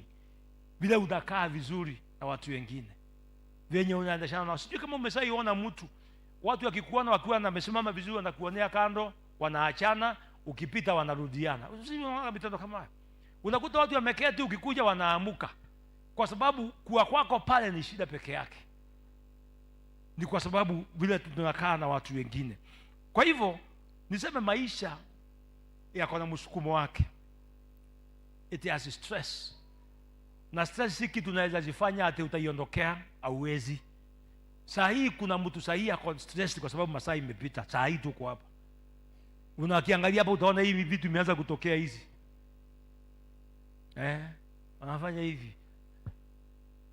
Si kupenda, si ukweli masaa imeenda. Sasa tusihubiri ama tuhubiri. Unanielewa? Kwa hivyo mambo mengine unaweza kuyamudu, yengine uwe. Some things are under your control, others are beyond your control. Ni kama vile unaingia gari na inatoboka gurudumu. Sasa talaumu nani? Na uko na interview, uko na date pahali, tusimu tunakuja, umefika wapi, umedanganya mara 2 mara 10, unashikwa na stress. Zingine lazima uelewe mambo mengine yamekupita uwezo wako. Ngoja nikupee mfano. Nilikuwa nafanya kazi kule Isiolo. Na wakati niliingia kwenye nilikuwa natoka, kitu ambacho mimi huwa kinaniharibia ni masaa, kwa sababu ikiharibika imeharibika na uanga ilikuwa inaniaffect sana. So nilipoingia mkutano yangu ya kwanza nikaita mkutano. Naona ni moderator amekuja, mchungaji mpya, naambia mkutano kujeni ndiko nikoti ni saa 4. Mtu ya kwanza alifika saa 7:30. And no apology. Sijui kama tunaelewana. Sasa umekasirika, wanakuta sura ambaye ikai wewe, rangi unaona yangu sasa nikasirike, unaona ni rangi gani saa hiyo? Kule kuna njua. Sijui kama unaona hiyo kipicha. Sasa Sunday ndio ilikuwa mbaya. Maana nilikuwa naenda nipeana ile communion in one of my congregations. Na mimi nawaambia mchungaji tunafika vestry saa 2. Ili tuanze 7:30 ile communion. Hii ikifika saa 4 tumemaliza kila kitu. Na niwajue niwafundishe kidogo. Nikifika saa 2 hakuna mtu. Saa 4 hakuna mtu. Mtu ya kwanza anakuja saa 5. Hata yeye anaonekana tu hata kama anapitia aona kama kuna watu wakuje. Namuuliza kwana hata jamani yako wapi? Akaniambia mchungaji jana alikuwa anauza pombe yake na haikumalizika. Sasa leo ndio anamelauka kuuza, ikiisha ndio ataku. Na ni yako na funguo ya nini? Sisi kama tunaelewana. Sasa nikajua kwa nilienda kuwapi? Pombe haijaisha, ni chairman. Kwanza auze, iishe, akuje. Sasa naona lazima sasa umuombee atizi apate wateja haraka ili akuje. Kama sio hivyo niendee funguo kwa. Sijui kama tunaelewana. I have no control of that. Maana nikimwambia asiuze pombe tena, na yeye ndiye pekee anajua kuandika na kusoma. Sijui kama tunaelewana. Hiyo ingine ilinipata ni kwa matatu. Unaingia matatu kule, unaenda na nyuki ndio tunaona na presbytery. Unaingia saa 12 unakalia kiti ya kwanza ya mbele pale, hata inafungwa, na saa 4 matatu haijazaa. Na mkutano ni ya saa 4 na nyuki. Kabla sijazoea wakati mwingine nilikuwa nalipa matatu yote. Ili waende wakilokota watu warudishie pesa yangu. Nao ukiwabebea hivyo wanaenda suit. Ili warudi squad nyingine haraka. Asala ni kwa nani? Hawezi ambia presbytery nimepeana pesa yangu nirudishie. Unakasirika mpaka inakuwa furaha. Mpaka nilizoea nikiingia kwa kitu wana roho mimi nalala, wataniamsha tukifika. So there are some things which are within your control. Kuna zingine unaweza pima, zingine hauwezi. Na lazima ujue maisha, msukumo wa maisha itakuweko. Stresses won't be there. Bwana asifiwe. Ukienda saluni unakuta mwingine mbele yako. Unafanywa nywele haijakaa vile ulikuwa unataka. Ingine chemical imezidi. Ingine imechoma mwili. Ingine lazima unyolewe sasa na utakaki kunyolewa, kakichwa yako ni kidogo. Zingine unadungwa hata sindano hospitali maana hiyo chemical imekuwa. Siku naendanga hivyo. Wengine wanaume, wengine hapa wazuri, wanajifanya wazuri kama mimi tunakupeleka saluni. Tunasoma gazeti zote zinaisha, magazines ziko hapo. Ya Eve, Woman What, tunasoma zinaisha. Maana nanyi mkienda huko amsahau kumaliza, twende nyumbani. Nakuwa na stress. So stresses are all over. Kwa hivyo ni vizuri tuulize, tufanye aje na hii stress? Maana ikosi. Sasa hii ukitoka pale utakuta gari yako imefungiwa stress. Na hujui ni ya nani. Ama ukuta mtoto ameona haujaandika vizuri, anakuandikia K, D na mshumari. Ili usisahau. Tunaelewana. Kwa hivyo maisha lazima ikuwe na msukumo yake na tunaichukua vile ilivyo. Uliniona nikiwa mzuri, mkanifuata tukaoana, ukifika huko unashangaa kaigothiaga. Kaigothiaga tia. Silipo muimbaji ameimba. Unaona mtu akiwa mzuri unafikiria umuitisha namba ya simu, washo kwa molola kona haneke. Negute. Ina hata stress ingine kwa maisha ama sivyo. So life stress moments are natural, they are there and you cannot run away from stresses. Tumeelewana? Kwa hivyo tukubaliane hiyo iko. Ndio wanatuambia imeenda. Hiyo iko tu. Lazima tuipate. Mtu anaenda shule anataka kuwa engineer, anakuta engineering ni masomo ni mzee. Unasikia ameruka ameenda kufanya humanities. Sikupenda. In school kuna all so. Hii mambo yote ikikuja tufanye aje basi kwa sababu msukumo iko na tutakonjeka akili. Kwa hivyo cha muhimu ni tueleane kutoka kwa mtoto wa baby class, playgroup. Akienda shule akona maneno huko akona stress. Ngojea Januari unyimu kuna watoto mpeleke, hataki kubaki shule, anataka kukufuata mrudi nyumbani. Akienda kule anajiharibia nguo, anajichafua. Na hakuwa anajichafua, kwani kumeenda aje? Ameanza kususua hata usiku na hakuwa aliacha. It becomes a stressful nature. Hata mtoto anakuwa stressed. Kwa hivyo kutoka aliye mdogo mpaka aliye mkubwa, shida ya mawazo si mmoja. Na ndio sababu tunataka kusoma tuulizane, sasa kama dunia iko hivi tusaidiane aje? Kwa sababu lazima tusaidiane. Na kitu kimoja kinaleta mikusukumano hiyo hata nataka kusema. Kitu kichacho kinafanya akili yetu tusumbuke. Na mimi siongei mwenda wazimu. Tunaelewana hivi. Naongea juu ya mtu mzima, wewe na mimi tuko hapa kwa sababu tuko sawa. Lakini our temperatures can easily change and go up. Unaona mtu ako hapo sasa ameanza kumbievu kikitu na uelewi.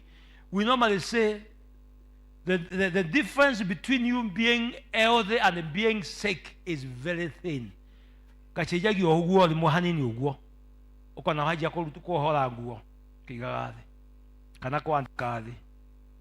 Unaona umesema wakati unakuja unaniangalia na uniongeleshi kwa sababu akili ikichoka imechoka. One of the things that make us to have those problems is extreme stress. Kuna stress ya ishangi imekusukuma. Kama kwa familia. Inaweza ikusukume na iishi. Pengine ni mtoto. Na unajua watoto hata kama umeokoka hiyo siku sema mtoto hawezi sumbua. Niko na wao, hii malika unaona hapa juu. Juzi niliona wameandika kwa family WhatsApp. Mmoja akiuliza, "Kwani ni sisi tulisema tujaliwe kwa nyumba ya Reverend ili tusifanye mambo mengine?" Nikajua hapa kuna kitu inachomeka hapa, ni vile mimi sijajua. Huyo mwingine mnaye mrefu kunilikuwa ananitumia message. "Dad, hi. Nipake nywele rangi ama nisokote?" When unajua he is not asking me, he is like asking chagua moja hii. Na sasa hiyo tuko na yeye huko, nilikuanga Lang'ata hapa, tuko na yeye. Na yeye is a very influential sasa kwa TikTok, utamkuta huko. Ni pake rangi ama sasa na kimya na hata ile ataamua bado ni mimi nitafandi. Sasa najaribu kufikiria ni gani ambaye si mbaya zaidi ya ingine. Sijawahi sokota, sijawahi paka rangi, lakini mtoto ameniuliza hivi, mwingine naye ameuliza lazima alizaliwa huku sie. Na mimi nikawaandikia nikawaomba wacheni niwaambieni ukweli. Mimi na mama yenu hatukusema tupewe wewe na wewe na wewe na jina. Kila tuliomba ni watoto. Sasa Mungu akaona ni nyinyi atupatie. So sijui kama sasa kama kuna mtu alikosea ni nani? Ni Mungu ndiye aliwapea sisi, angetupea wengine sio nyinyi. Kaambia namba 2, ile pesa mmekula kwa sababu siku ile nilioa, tulifanya harusi na mama yao ndio nilipewa barua ya kwenda kusomea uchungaji. Mmejaliwa katika nyumba ya uchungaji. Kwa hivyo ile pesa mmekula, mkue warefu hivi na mkue wakubwa hivi na msome kwa mmefika. Ni pesa ya nani? So sasa muamue kama mtarudisha hiyo yote muende kwenu ama mfanyaje. Sio kama tunaelewana. Sasa hiyo unaona kama nasikia aje nikiandika hiyo. Niliandika all page. Na sasa hiyo naandika ni asubuhi kabla naenda church ndio nimeamkia kukuta message. Unajua wanaandikanga usiku. Wao ukilala wao hawajalala. Hawalalangi. Sio kama tunaelewana hii maneno vile inaenda. Those are stresses. Na sasa hiyo pengine nikimwambia na yeye twende church ana shida. Mifuto imevawa, ingine nimekatwa hapa, ingine inafika hapa nusu tumbo. Na wao sasa tutana na nyinyi. Wanauliza ndani kwani kuna nini? Paka naambia mama yake pengine ni sisi atuele. Twende. Wewe funga yao, make sure wewe kama mke wangu tumbo yako umefunga. Hii ingine wacha ikue nje.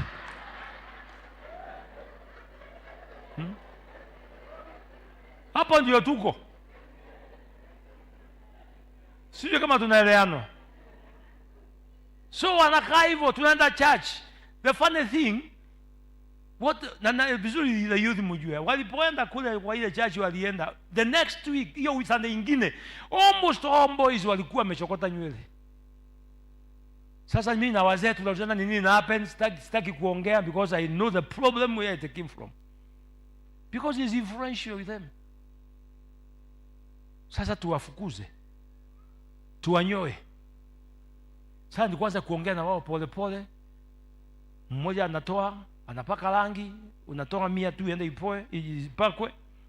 Those extreme usipojichukulia vile ziko uelewe zingine lazima tendeke, unaenda hospitali.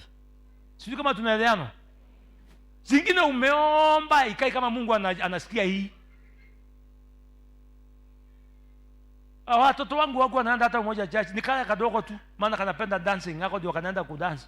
Na yeye nifikiri ni miaka hajafikisha. Sasa hii yako form 3. Wengine wako huko ndio wanamalizia university. Mwingine anafanya. Ndio huyo anasema hivyo. So niliwaandikia asubuhi nikawaambia nyinyi muende msiende, nashukuru Mungu. Niliwapeleka kanisa na mama yako tumewafundisha, tumewalea na hiyo pesa ya kanisa, mmefika sasa mnaweza oa ama muolewe. Sasa mkitaka kwenda, mimi kitu kimoja najua nyinyi wote utemo rutawire krathi kwa hiyo ni gutire handu turahutania nao itikio-ini, muende msiende. Mimi nilimaliza nikaona asubuhi na wao hapo mbele wameandika going to church to P.C.E.A chuka mwingine Logai na mimi na huku Ngong, nikajua wewe gari bado inaguruma. But I want to tell you, hata nikienda kuhubiri ilikuwa imenichanganya. Siku nyingine naenda hapo naleta watoto ni cancel, niongelesha wamefukuzwa shule. Kumaliza tu naona message kujia mtoto yako. Alikuwa anasomea kawa sukari, senior school. Amefukuzwa wiki, lakini bahati mzuri kwa barabara wakakosewa katika wiki. Nimesaidia wa mwingine anarudi na yeye wangu diana.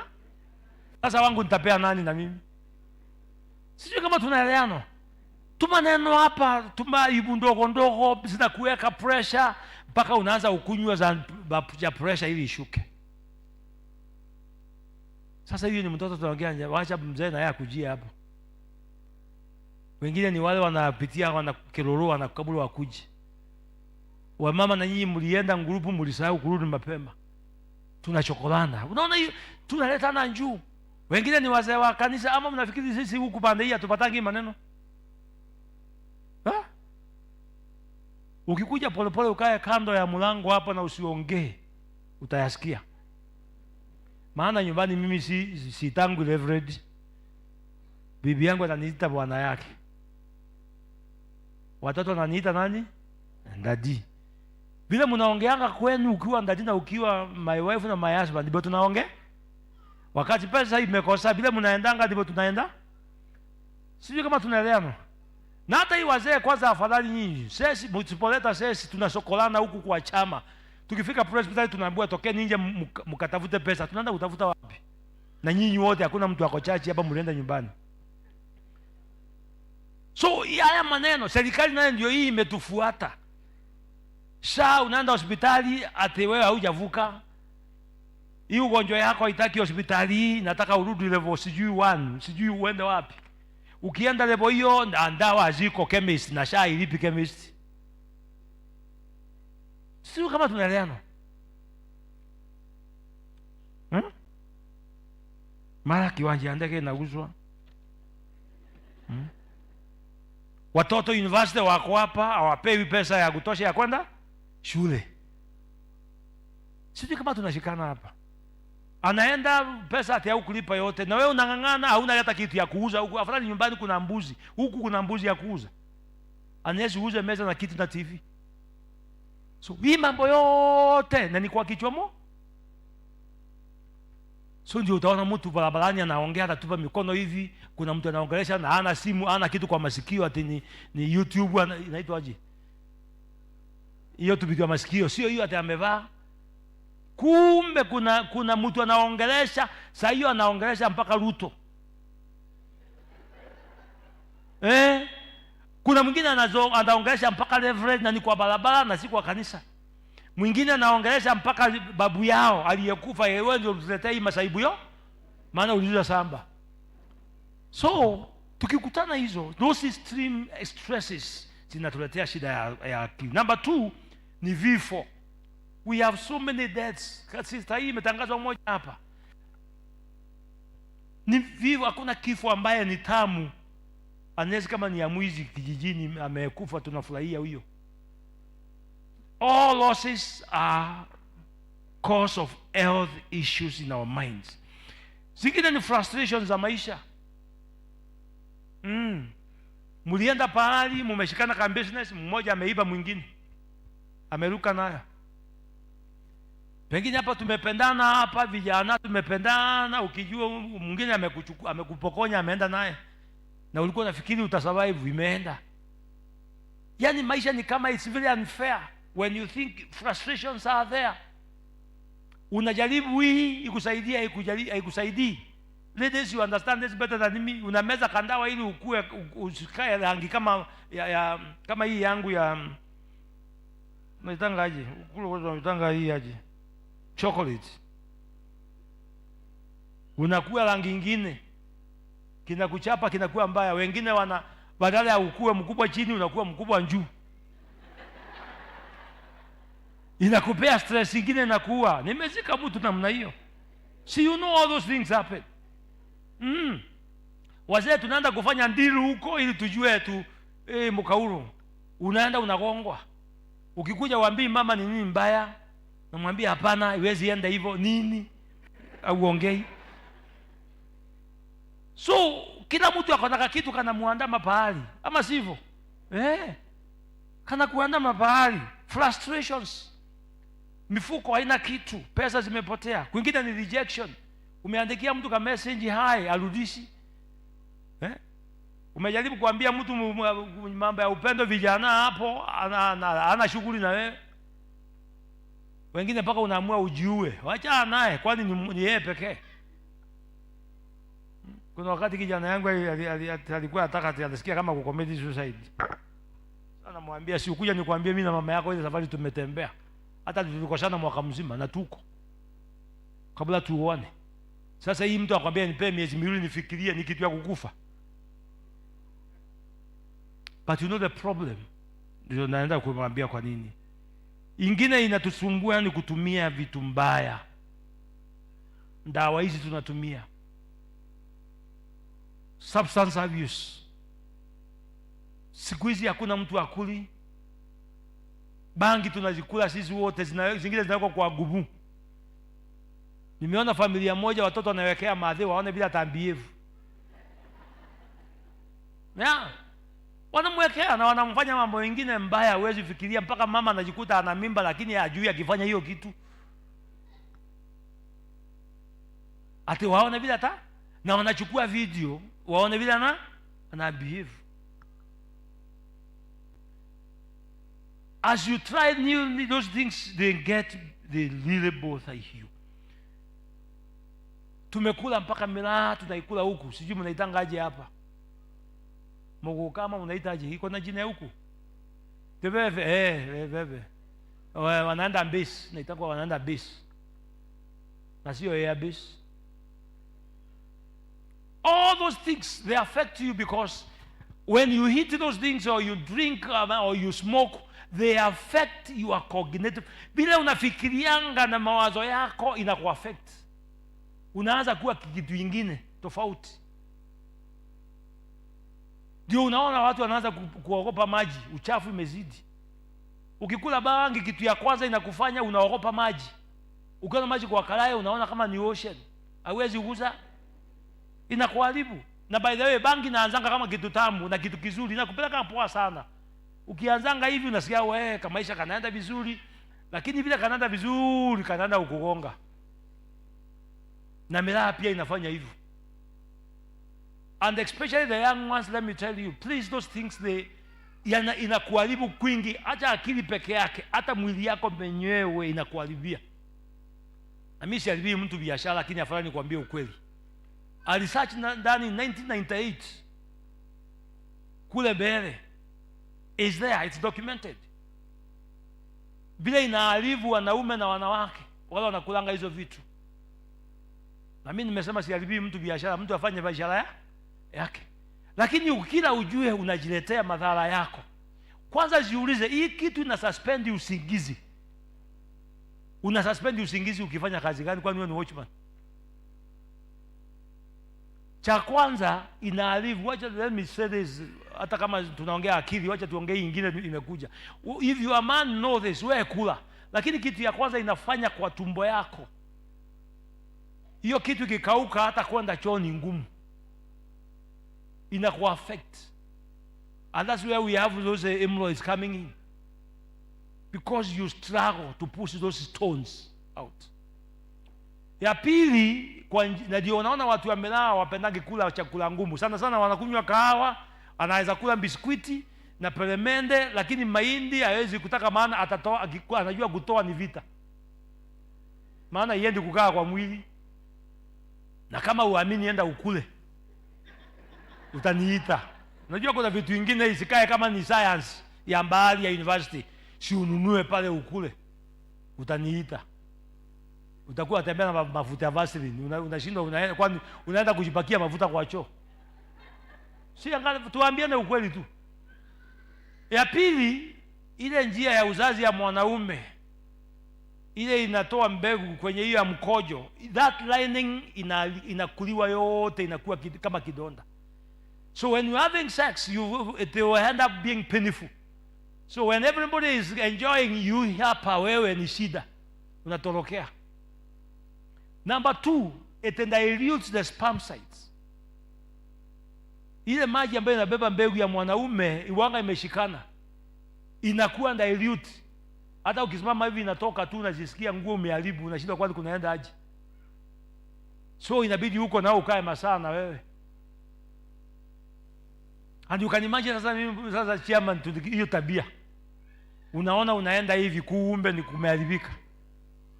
Badala ya kukaa hapa kwa kikongona uombea watu. Then the other worst thing, the sperm itself, the seed, ina hiyo mbegu yake, mbegu ya mwanaume na kuanga na 2 parts. Ya kwanza ni head and tail. inaachana. And you know what it means. It cannot swim to where it's supposed to go. So where it is deposited inakaa hapo. Na unangojea mtoto.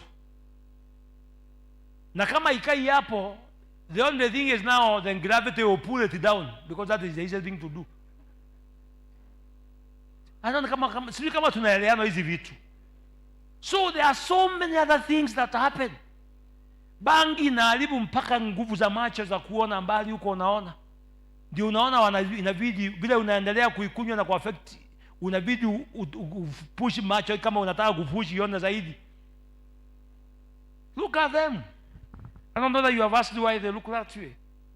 So hiyo ni mambo zingine ambazo zinaleta. Kwa hivyo kwa akili, mtu akipata hizo shida, kwa nini akili isigonjeke? Where is the pride of a man? Mwanaume ukiisha huko pride yako inaishanga. Unaenda kichwa inaangalia chini, maana hutaki kuitwa, unaitwa ukafanya nini? Si afadhali ukae umesimama imara ufanye dhambi tukuombee kuliko uishe nguvu tusizidwe unafanya nini?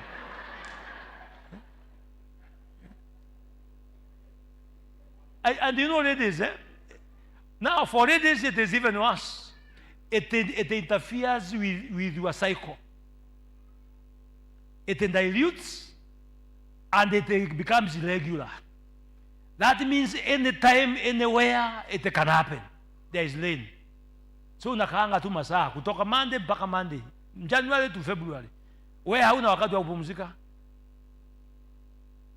So these things are, and when it gets to that level, does it not bother your mind? Yes, it will. Who doesn't want a break? Sasa hata kama ni msichana mrembo, utatafuta mwanaume utamwambia shida ni nini? So these things are there. Another thing that is affecting us is unemployment, lack of friendship. Ukikosa marafiki inakugonga akili pia. Yes, inakugonga akili. There is a time my daughter had a problem. It was alikuwa wakati wa COVID. When everyone else in the house was busy na Facebook social, yeye aliniambia, Dad, I have no friend. At night mama yake alienda akuta mtoto amelia amefura uso. Why I have no friend? Hata wenye nimeandikia kuna nanirudishia. Until we had to work out a way. She had a medical condition. So nobody is interested with her because she is even her lowest, her esteem is at its lowest. I thank God it was misdiagnosed then. So when it was well diagnosed, we were able to, though it was costly, she was able to get out of all those issues. Now she is a journalist. But it has costed us a lot, emotionally, psychologically, socially. I can tell you even now, akitoa sauti akiwa katikati ya wenyewe nitakwambia mtoto, hata kama sikujua najua kwa hapa nitakwambia, because for over 16 years it has bothered us. So all these things happen. Watoto hao nini wanaona hao manjenzi wako huko na wengine, education challenges zina cause issues. Unaenda shule, units zingine zimepotea, zingine umeanguka. You know, peer pressure is there, inawaletea, maana watoto wanakupea pressure, uvae kama wao, utembee kama wao, ukule kama wao, na pengine kwenye umetoka you cannot afford. So inamletea shida, unaona mtoto anakataa shule. Even in boarding schools za watoto hao wadogo, siko na hizo shida. Since I came here, I have dealt with those cases. I have written letters. We have to form counseling body here in K South. Tusaidiane kwa sababu watoto wamekuja. Wengine wamebakwa shule huko na their fellow gays boys there. Wengine wasichana wamefanywa hivi. Na hajui kuambia mama yake ama baba yake. Anakaa kama anaruka akili. Ukimuuliza nakwambia wewe ondoka, ananiambia pasi, acha nikwambie tu ukweli. Nilishikwa hivi na hivi na hivi. And you know what to help. They don't know who to tell. Because boys wengine ni wa single mothers, ataambia mama yake alifanywa aje. Do you understand this? Nitaenda niambie mama nilifanywa aje. Olagao ataenda ambie mama yake, baba yake, maana baby mama na yeye alitoa wazimu akaenda. Ataambia mama alifanywa aje, baba alifanywa aje. Hawa wanakona hizo mashida pia. They are also troubled. Tunaona mtoto anambehave funny, unashindwa why? My son used to be this good, my daughter was okay there. And that's why in the morning nilisema, kaa na mtoto chini hata kwa carpet, cheza game yake until that child becomes your friend. Ili aweze kukuambia hizo siri ambazo hakuambii. Ladies, kaa na huyo mchana yako mpaka akwambie siri, mwenye amemwandikia message, mwenye amemwambia your attacking front is strong and your defense yuku is very very big. Ili na wewe umwambie try to score, I will be with you. Wewe umwambie ombe defender. You understand the language? You need to be a friend to them because it is hurting them mentally. They don't know who to tell. Wewe utoe wako ilali achoke oke ajire na ni mwanake wali kale yake kana wali kale yake. Nego mutaithia. Ona ni ndira kienda ke ukirendo ni agi. So instead of helping her, I'll push her much deeper into the bush. Na wewe mami uleo hau mushie. Achoke akorera rugano atinde na da na wewe uke iguru uguo. Uguruke. Muthuri nake aguruke. Mwirutu ni mwate na mwanake ni mwate. I don't know whether you get this.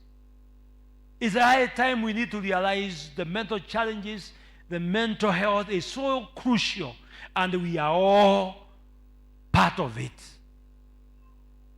We are either affected or we are the part of that cause. Another thing, kitu kingine inawezafanya tukonjeke tuwe, it is what I call poor and bad view of yourself. Kuna watu wanajionanga hawajafika na wakai. Ndio unaona wanaume tunangangania kule gym tufanye 6 pack. Paka migongo ingine inatuuma tukinua chuma. Tujaze. Maana uliambiwa ukai mwanaume wewe na wewe ni nini? Sasa tumeanza kumea ndevu kwa sababu tunaambiwa kama uko na ndevu wewe si mtu. Paka wengine huku wameambiwa najua wazee kwanza wazee wako na akili zimeenda mbaya. Wengine wanaenda huko wanaambiwa na mutie kile ati todo mutirehete kile. Si mnajua wanaume. Ana mama mko. Unashikanisha hii. Oh. Mpaka mnatukanwa huko. Mnaambiwa wewe si mwanaume kamili, haujaleta mbuzi, haujafanya, mpaka unaamini hata wewe si mwanaume kamili. Unapeleka mbuzi ili kuwa mwanaume kamili. Hai. Wamama unasikia kama unataka kuvaa njini na huku nyuma haishikili. Unadungwa sindano. Si umeona kuna mtu amekufa njuzi wa mtu ate kwa sababu ya plastic surgery. Juzi si iko bado hata hajazikwa. What do you think was the problem?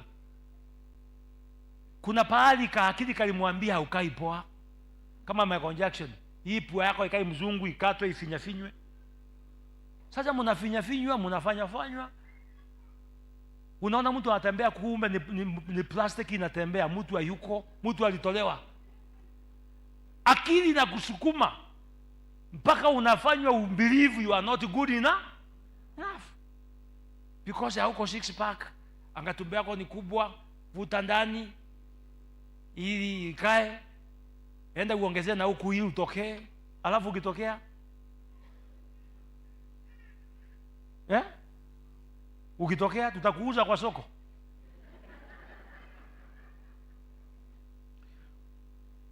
Kwani mnasomanga Psalm 109 inasema you are beautiful and fearfully? Huyo amekuja kukuambia ukai poa ni nani? Sasa kama mimi uniambie hiyo sura yangu rangi yangu ni mbaya, chocolate ni mbaya, rangi ya dhao, hai, utafanya kazi mingi kuniconvince ati siko sawa. Me I know I'm the top most. Kama uko shida na hiyo wewe jipa. Hapa ni mtu anambianga wewe pass, tafuta huko mbele. So hiyo mambo yote inatuletea mashida ya akili. Even family instability. Kwa mboma mkichokozana. By the way, let me tell you parents, maana ijue mko hapa. Mtoto wao wanaona wao wadogo unaona watembea. Akiamuka asubuhi kitu anaangalianga kwanza ni uso yako. Mtoto anakiamuka anaangalianga uso wa mama na uso wa baba. Akiona uso iko sawa anaenda kucheza. na anataka uende ujaribu uone. Akiona iko sawa atakaa chini, maana haelewi kama akitoka atakupata ama akupati. Kwa hivyo uso yako ikionyesha uko sawa, hawezi enda. Na huyo mtoto umemweka already mbegu mbaya ya mawazo, maana ajui ni nini. Unasikia anakuja na kushika hivi, mam nini mam, anataka kusikia tu kama utampea assurance atoke akacheze. They study us. Sasa kama kale kadogo kanaangalia na hawa wakubwa, hawa wanaanza kudunga hivi, maana wanawasikia ndevu iko. The living conditions we are living zinatuaffect mawazo. Wengine wetu na si kupenda ni nguvu hatuna. Kanyumba ile tuko naye ni shiti tumeweka, vitanda imewekwa 2 hapa na yenu iko hapa. Mnajua vile nasema. Na unajua si watoto tuko nao ni watoto waliosoma hawa. Wakiwa class 3 wanakuja maswali ile ulikuwa unauliza ukiwa form 2. Mmoja aliuliza mama yake hapo, tulikuwa na yeye, huyu dada yangu ananiambia dada yangu ako kwa tumbo, atatokea wapi? Na ukisikia mtoto akikuja swali ako na rafa idea, anataka either you confirm ama you cancel what bila najua. Na tulipoongea aliniambia waliambiwa na teacher, walisomeshwa na teacher, na sasa na wewe ukuja udanganye yako. And you know teachers they always mwalimu akisema hiyo ni hiyo yako, hapana. So these things are there. Then we have what we are calling an ilure. Wengine wale vijana, wengine hapo watoto hivi masons and daughters, wengine hata ukimwambia kitu asikii. Now hii mambo yote nataka uimagine hayo yote nimesema na ingine sitasema, inatuaffect mawazo yetu. So nataka uone tunatembea hivi, kila mtu akotaka kitu kanamchokola akili. Kuna anachokolwa ni mtoto, kuna anachokolwa ni mama, kuna anachokolwa ni bwana, kuna anachokolwa ni elder, kuna anachokolwa ni pastor anachokolwa ni member. Sote tumechokolana na tumechokolwa pia. So tufanye aje sasa? The most important thing, na ndio maana nimekuja kusomesha, ni kuondoa stigma ile inakuanga kwamba kama uko na kashida kwa mawazo ati wewe sasa ni mtenda dhambi, wewe ni muovu. Hata ule ameokoka zaidi yetu kama kunaye hapa, hata yeye ana msukumo wa mawazo. Na si kwa sababu wewe ni maskini, hata matajiri wako na shida.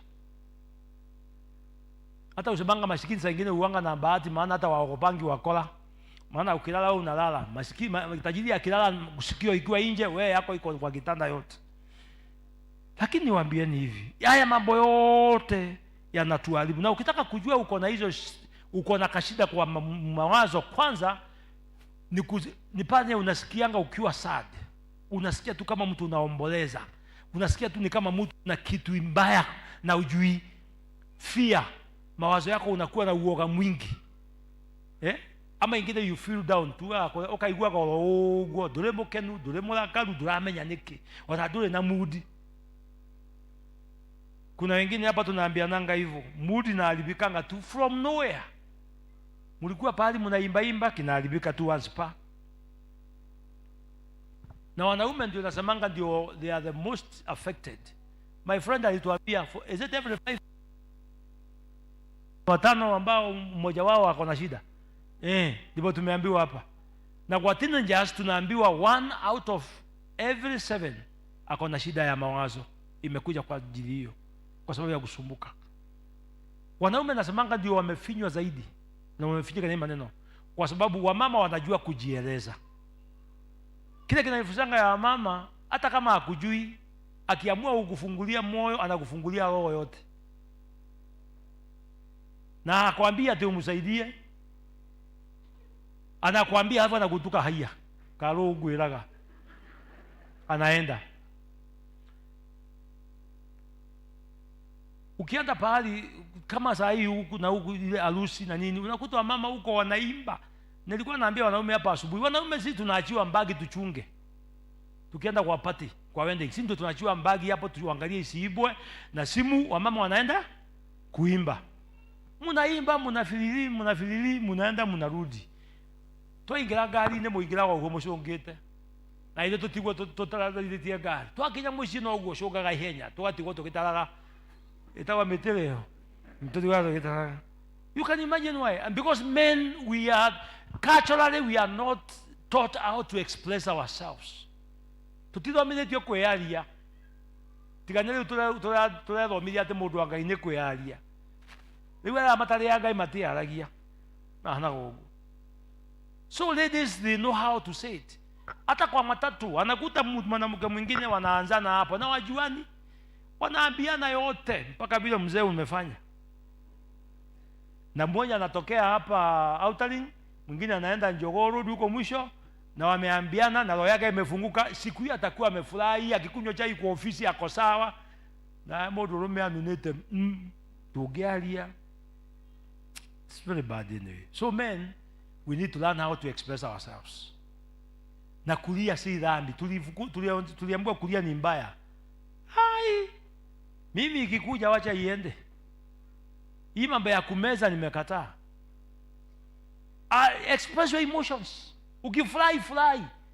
Tukienda pale kwa kiwanja kwa Mugithi, hata mimi niko hapo. Ule atasikia hata kula wale communion Sunday akae. Niacha mimi niimbe Mugithi yangu. Nifurahie maneno. Ai, wewe nyinyi muimbe nyinyi wote nimeketi. Si mimi nitawapatia. Kwa sasa mimi nikae hapa nikufe peke yangu. Kuna hiyo nimekataa.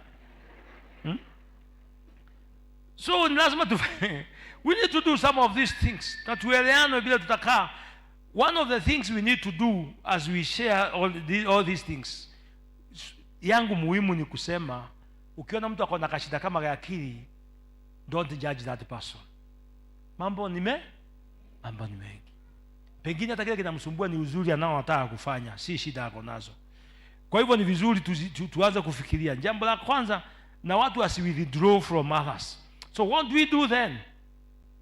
One of the characteristics of people who have good health kwa akili, one, they feel good about themselves. Maigua maiganire. Kuna kaimbo kengine kanaimbo ni mtu anaitwa Kamande wake hoi. Kamande ananifurahisha na samanga akiwa na ngita nota kigoi kile yanguku. Iyo ile akenagira wila wao. Mundu guikenera. Unajua hii maisha, let me tell you the secret of maisha. Usipofurahia hii maisha hakuna atakuja kukufurahisha. Saa ngapi? Mimi nang'ang'ana na yangu na wewe ng'ang'ana na ya? And being happy is a choice you make. No wonder Paul says, rejoice once again I say. Kenai na legeko igatea. Kenai ndio wa mwadhani. Kama yake nioneke kigewe. You have to learn to be happy. Ukipata githeri hata kama mahindi ni mingi, furahia, kula hiyo umefurahi, taka mande na gita. Kana keigogo na kile yangu ku. Because if I'm not happy with uchungaji, si niondoke nikatafuta ile mzuri ni gani. That's number one. Feel good about yourself. Wekera guo dige cicio ine wero le oguo thiurukie wabe uiganire uigane. Kwa sababu choice yako lazima ikue yangu. Na naweza kuona naye nishindwe Ngai. Huyo ni kwa galagite ya gwikira. Na wewe sasa hiyo ndio unasikia uko on the moon, uko juu unaenda, uko sawa. Leo jira mtu ni kila kiajagira tigana na kione yao. Kwa. Feel good about yourself. Don't always be affected by people's approval. Usifanye ya style ili tukuje tukwambie ni nzuri. Kama ni nzuri kwako ni nzuri, finished. If it doesn't fit me or my head, wachana na. Otuna adu agena mo eko wali adu ale agi. Ino no yoro nile. No la go de kile. Katana kwiro la go loketi. Okona shia dio kuluto mudenyo yogi. Kuna wakati zuko karibu tukoshana na my wife bana. Ametoka huko bana vile mnini nywele nimekuwa pesa mingi saa hii. Kwanza nimeona ingine sijui ni 40,000 ama 60,000. Mnaweka kwa kichwa. Imagine unaweka 60,000 kwa kichwa. Na hata uioni hiyo kichwa wewe mwenyewe.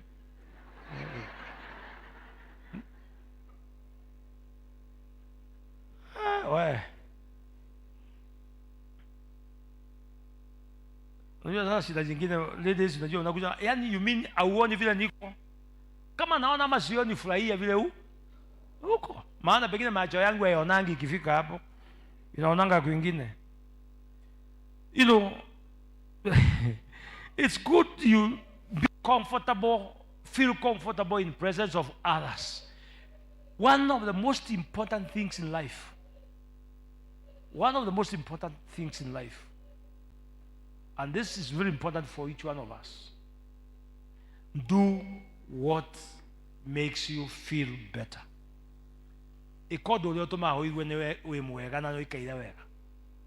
Are you together?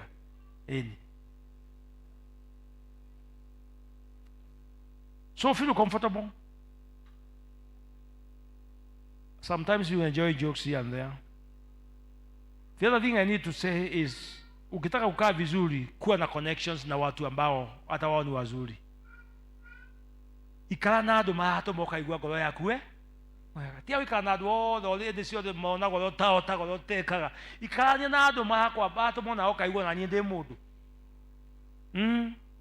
Hata kama sijasoma unakatembea nao unasikia kama ulimaliza masomo mbele yao.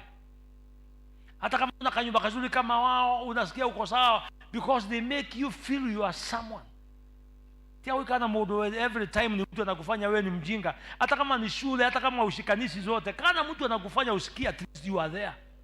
There are some of us who are very good at pinning others. Help. Do something. Number 3, do something that will boost your esteem. Fanya kitu kitakuinua mawazo yako, maana hiyo ndio unahitaji zaidi. Why self-esteem? Watu wengi tuko nao wanaishi wanakaa kama wagonjwa, si kwa sababu ni wagonjwa. No ndo atiayo kama lito wagira. Matine mete kiati they are good enough or they can do good themselves. Metakela tumewa prove on yado alangi. Kuna mtu anazambua kuja hapa tusalimie, unaona anaanguka hapa. Atonieli rodo ikwalia. Let me tell you, ona bubu ya mataragia ni maharagia na chieko. Kana tiguo? Yes. Nyejera mundu ni ogwo hana ni am complete. Na radigaira noga yorerekereria. So walk with the trusted people.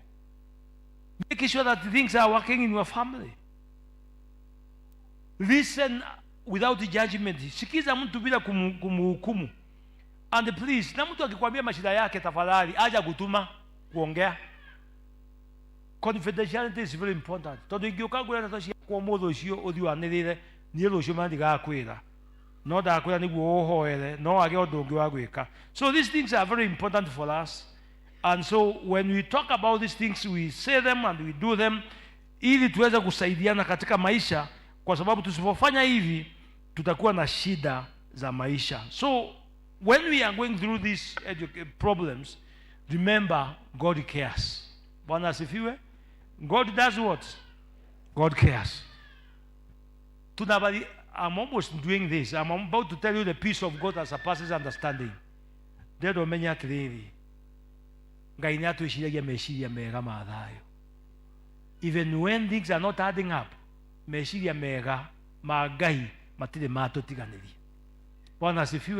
so anytime you have those issues, remember it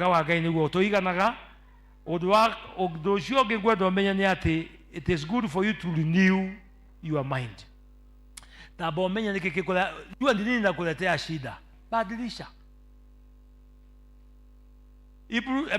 is Romans 12 verse 1 and 2. Don't conform to the standard of the world, but be transformed by the renewal of your. And I want to tell you this comfortably. None of us is complete. None of us is know it all. No ushenji hani na maudo mokewe. Ona galile china high idling. Tudia toka shejerio hani. Ikafanya tunao kaweka. Maisha mtu anaangalia vile yako unabadilika. Kuna watu wengine wetu maybe maisha imekulamba kiasi unashindwa kubadilisha.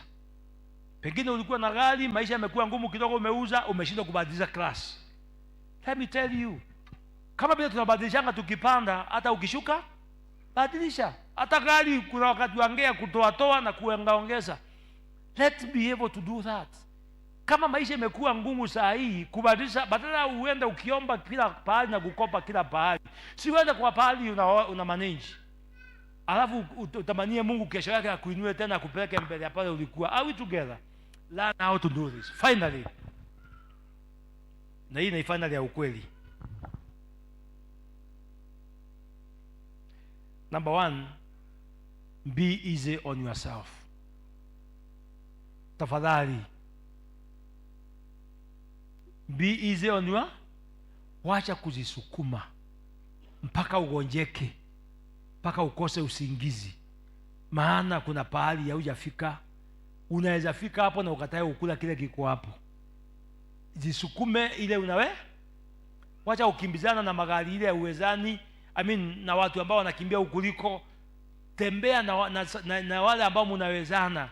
Kaa na wale mnaelewana lugha. Wacha kujipeleka pahali ya uwezi. Be easy on yourself. What we don't have today, there is a tomorrow for us to have it. The people we have not become today, tomorrow we will become. We actually, there is one of the topics I teach is that we are in the process of becoming. We are in the process of, we are working in progress. Hatushamaliziwa. Usinione hivi kesho naweza kukuta nikiwa brown kuliko hivyo. Because I'm in the process of becoming. Kwa hivyo wacha kusumbuka tu kwa sababu leo niko hivi. Sijazaza hivi. Utajaza, si uko kwa process. Kwa nani amekwambia unaenda kesho? So, panya hujafika, wewe tamana utafika. Be easy on yourself. Number 2, don't be complicated. Kuna watu wengine hapa wako so complicated. Haujuangi wakati yako na wakati yako. Wakati ni kuzuri na kubaya kwa wote yote ni sawa. Ama msaidizi kitu anakuambia kaiwenda kati ya modo huyo. Ukiwa ndani unanungunika, ukiwa nje unalalamika. Kawenda kati ya. When you are in, be in. Number 3, whatever you do, and this is the most important thing, I love saying this, whatever you do, have fun in it. Kaudogo weka kenela kaudo kau. Bwana asifiwe. No menye mudu akwa meba akwa makeina, no menye mudu mulakaru na mudu mukenu makeina.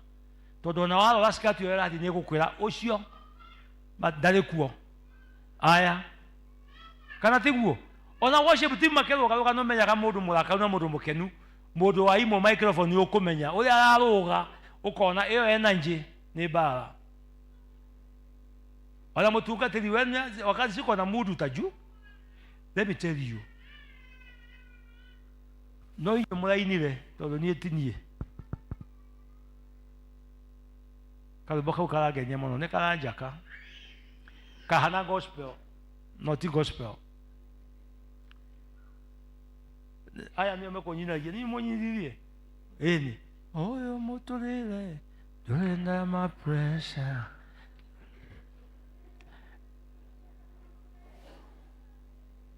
Kai kwani mnanyiriria aje? Hata nyinyi mkajui ama nyinyi worship team. Unajua nyinyi mtaimba na tunes. Mnakajua? Hebu nisaidie hapo tu.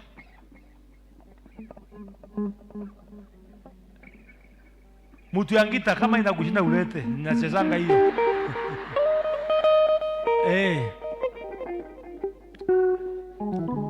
Ama niweke YouTube. Wewe imba tu, imba na kumdomo nyinyi.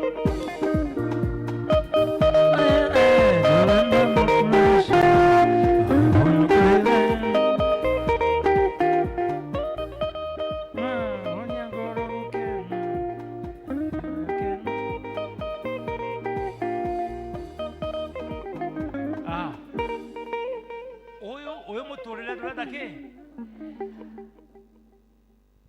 Oyo da kogo doke? Na gwekatea. You see, if you listen without thinking at an dance na imba mani nini, we call them social commentators.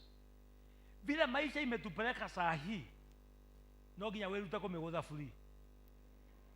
Gwelema. Todo wana wakuwania siasa, okuwania sia airport, okuwania sia DP, okuwania sia nigekege kila napele.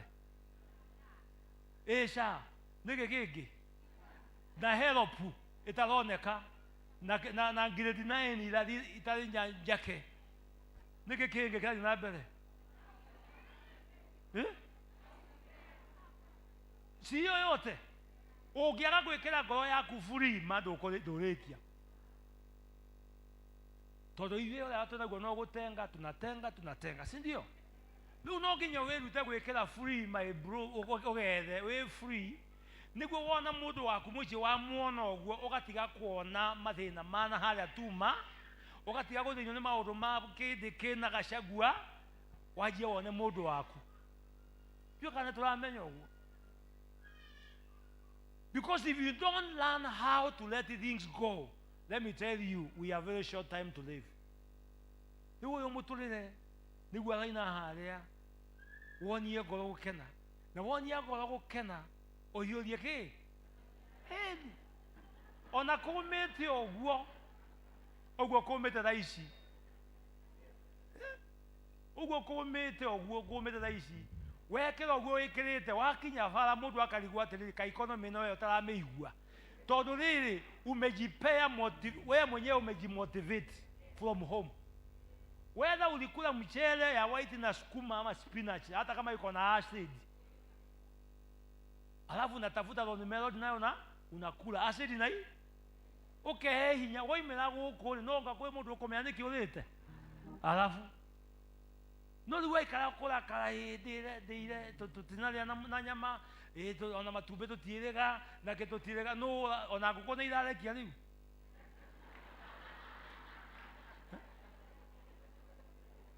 no irare kia na ke na tutia takogora irio itirare kia todo gutire irio cia kugora todo gutire pesa riu kwaje kolera ikwetia itumbe na mwene itumbe ona ke tarato he matumbe nike wenda. You give yourself purpose the reason to be there another day. If you can't go to the school you wanted, young guys, because I know you want to go to the school, I want to do this, and we can't afford. Enda ile ambayo inapatikana kwanza. Fanya hiyo. Ukipata zako enda ile ulikuwa unataka. Yeah. I remember my dad told me, wewe ukombati umepata kakosi yako. Ni wewe ndio kehere ndike ayage mathome ngiagia kurira ke yuria tiriri uraririo niki ndugieterere nawe no kugecia yaku ni ukwivanga na hau ndio turira ici ni ndira vanga. Now I understand what he was saying.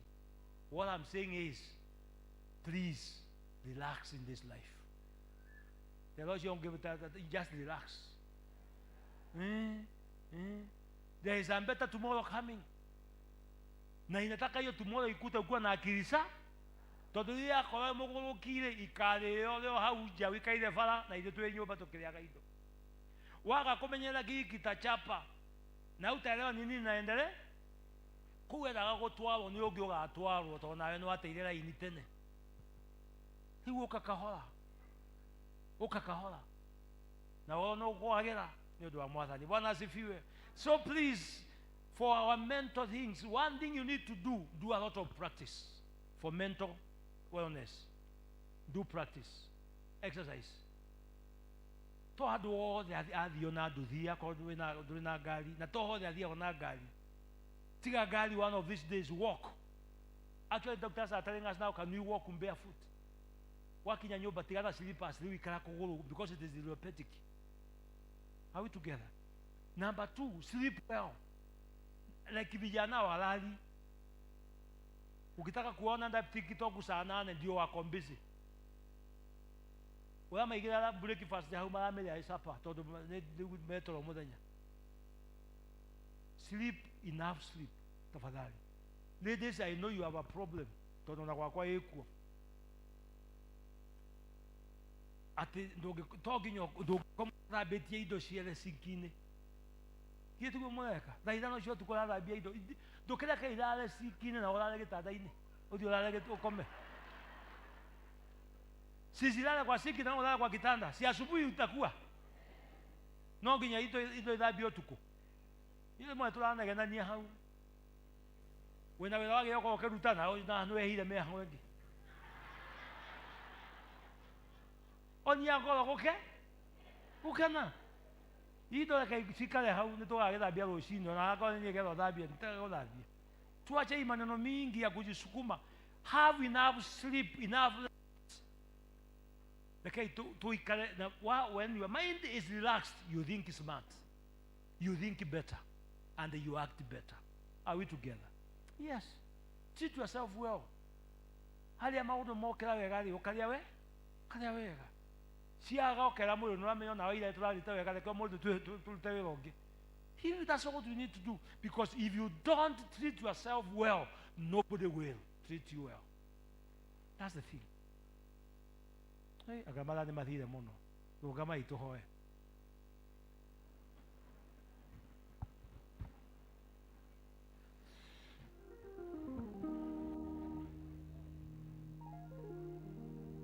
Bwana asifiwe. The takeaway is this: be easy on yourself. Don't be complicated. Wherever we are, have fun in this life. Are we together? Because if you don't treat yourself well here, akintakuwa na kuja kukuombea pahali na staki. Wacha tusalimianange high-five tukiwa wazima, naye Mungu abariki kazi zetu na wema wetu. Tumebarikiwa. Hebu tuombe.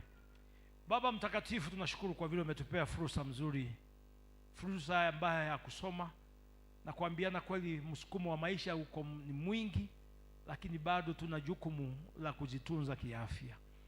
Tuomba Bwana ukabariki kila mmoja wetu, ili katika maisha yetu tuweze kukaa vyema. Wandugu na wadada hawa wanapotoka wakienda, wajipende wenyewe, waone wanafaa, kwa sababu sote ulituumba kwa mfano wako, na ili tukakuwe watu wa kuleta furaha hata duniani hii. Tusaidie kuishi kwa mpango wako. Tusaidie kukutegemea. Wakati kumekuwa kuzito, Bwana tusaidie kuwa kwamba kuna kesho ambayo bado inakuja na itakuwa afadhali.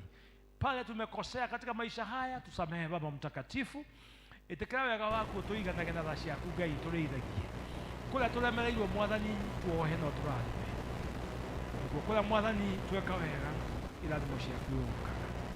Sasa nendeni kwa amani, kwa vile Mungu yuko nani. Furahini, na tena nasema furahini kwa Bwana, kwa sababu naye mpango wake kwetu ni mpango ulio mkuu. Kwa yote tumwachie Mungu, maana ni mtawala.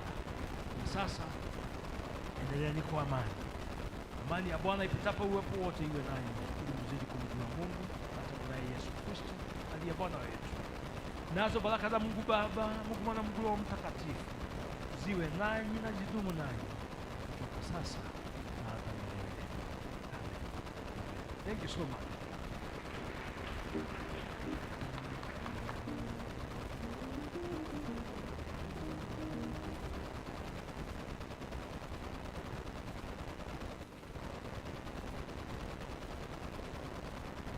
Tusimame turudishe Biblia Festri, tuombe muthiri gĩathira.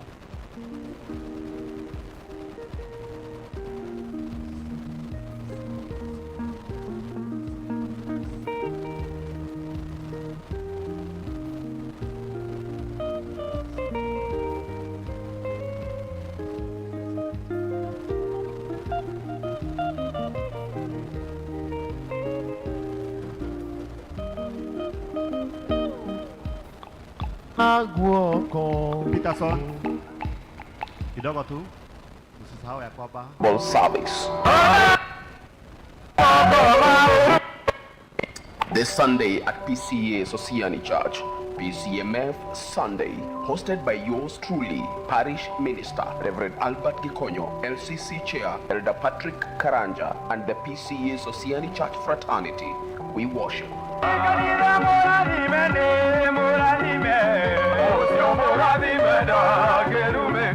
The word will be brought to you by Apostle Bernard Moshina. Theme: Clothed for Noble Service.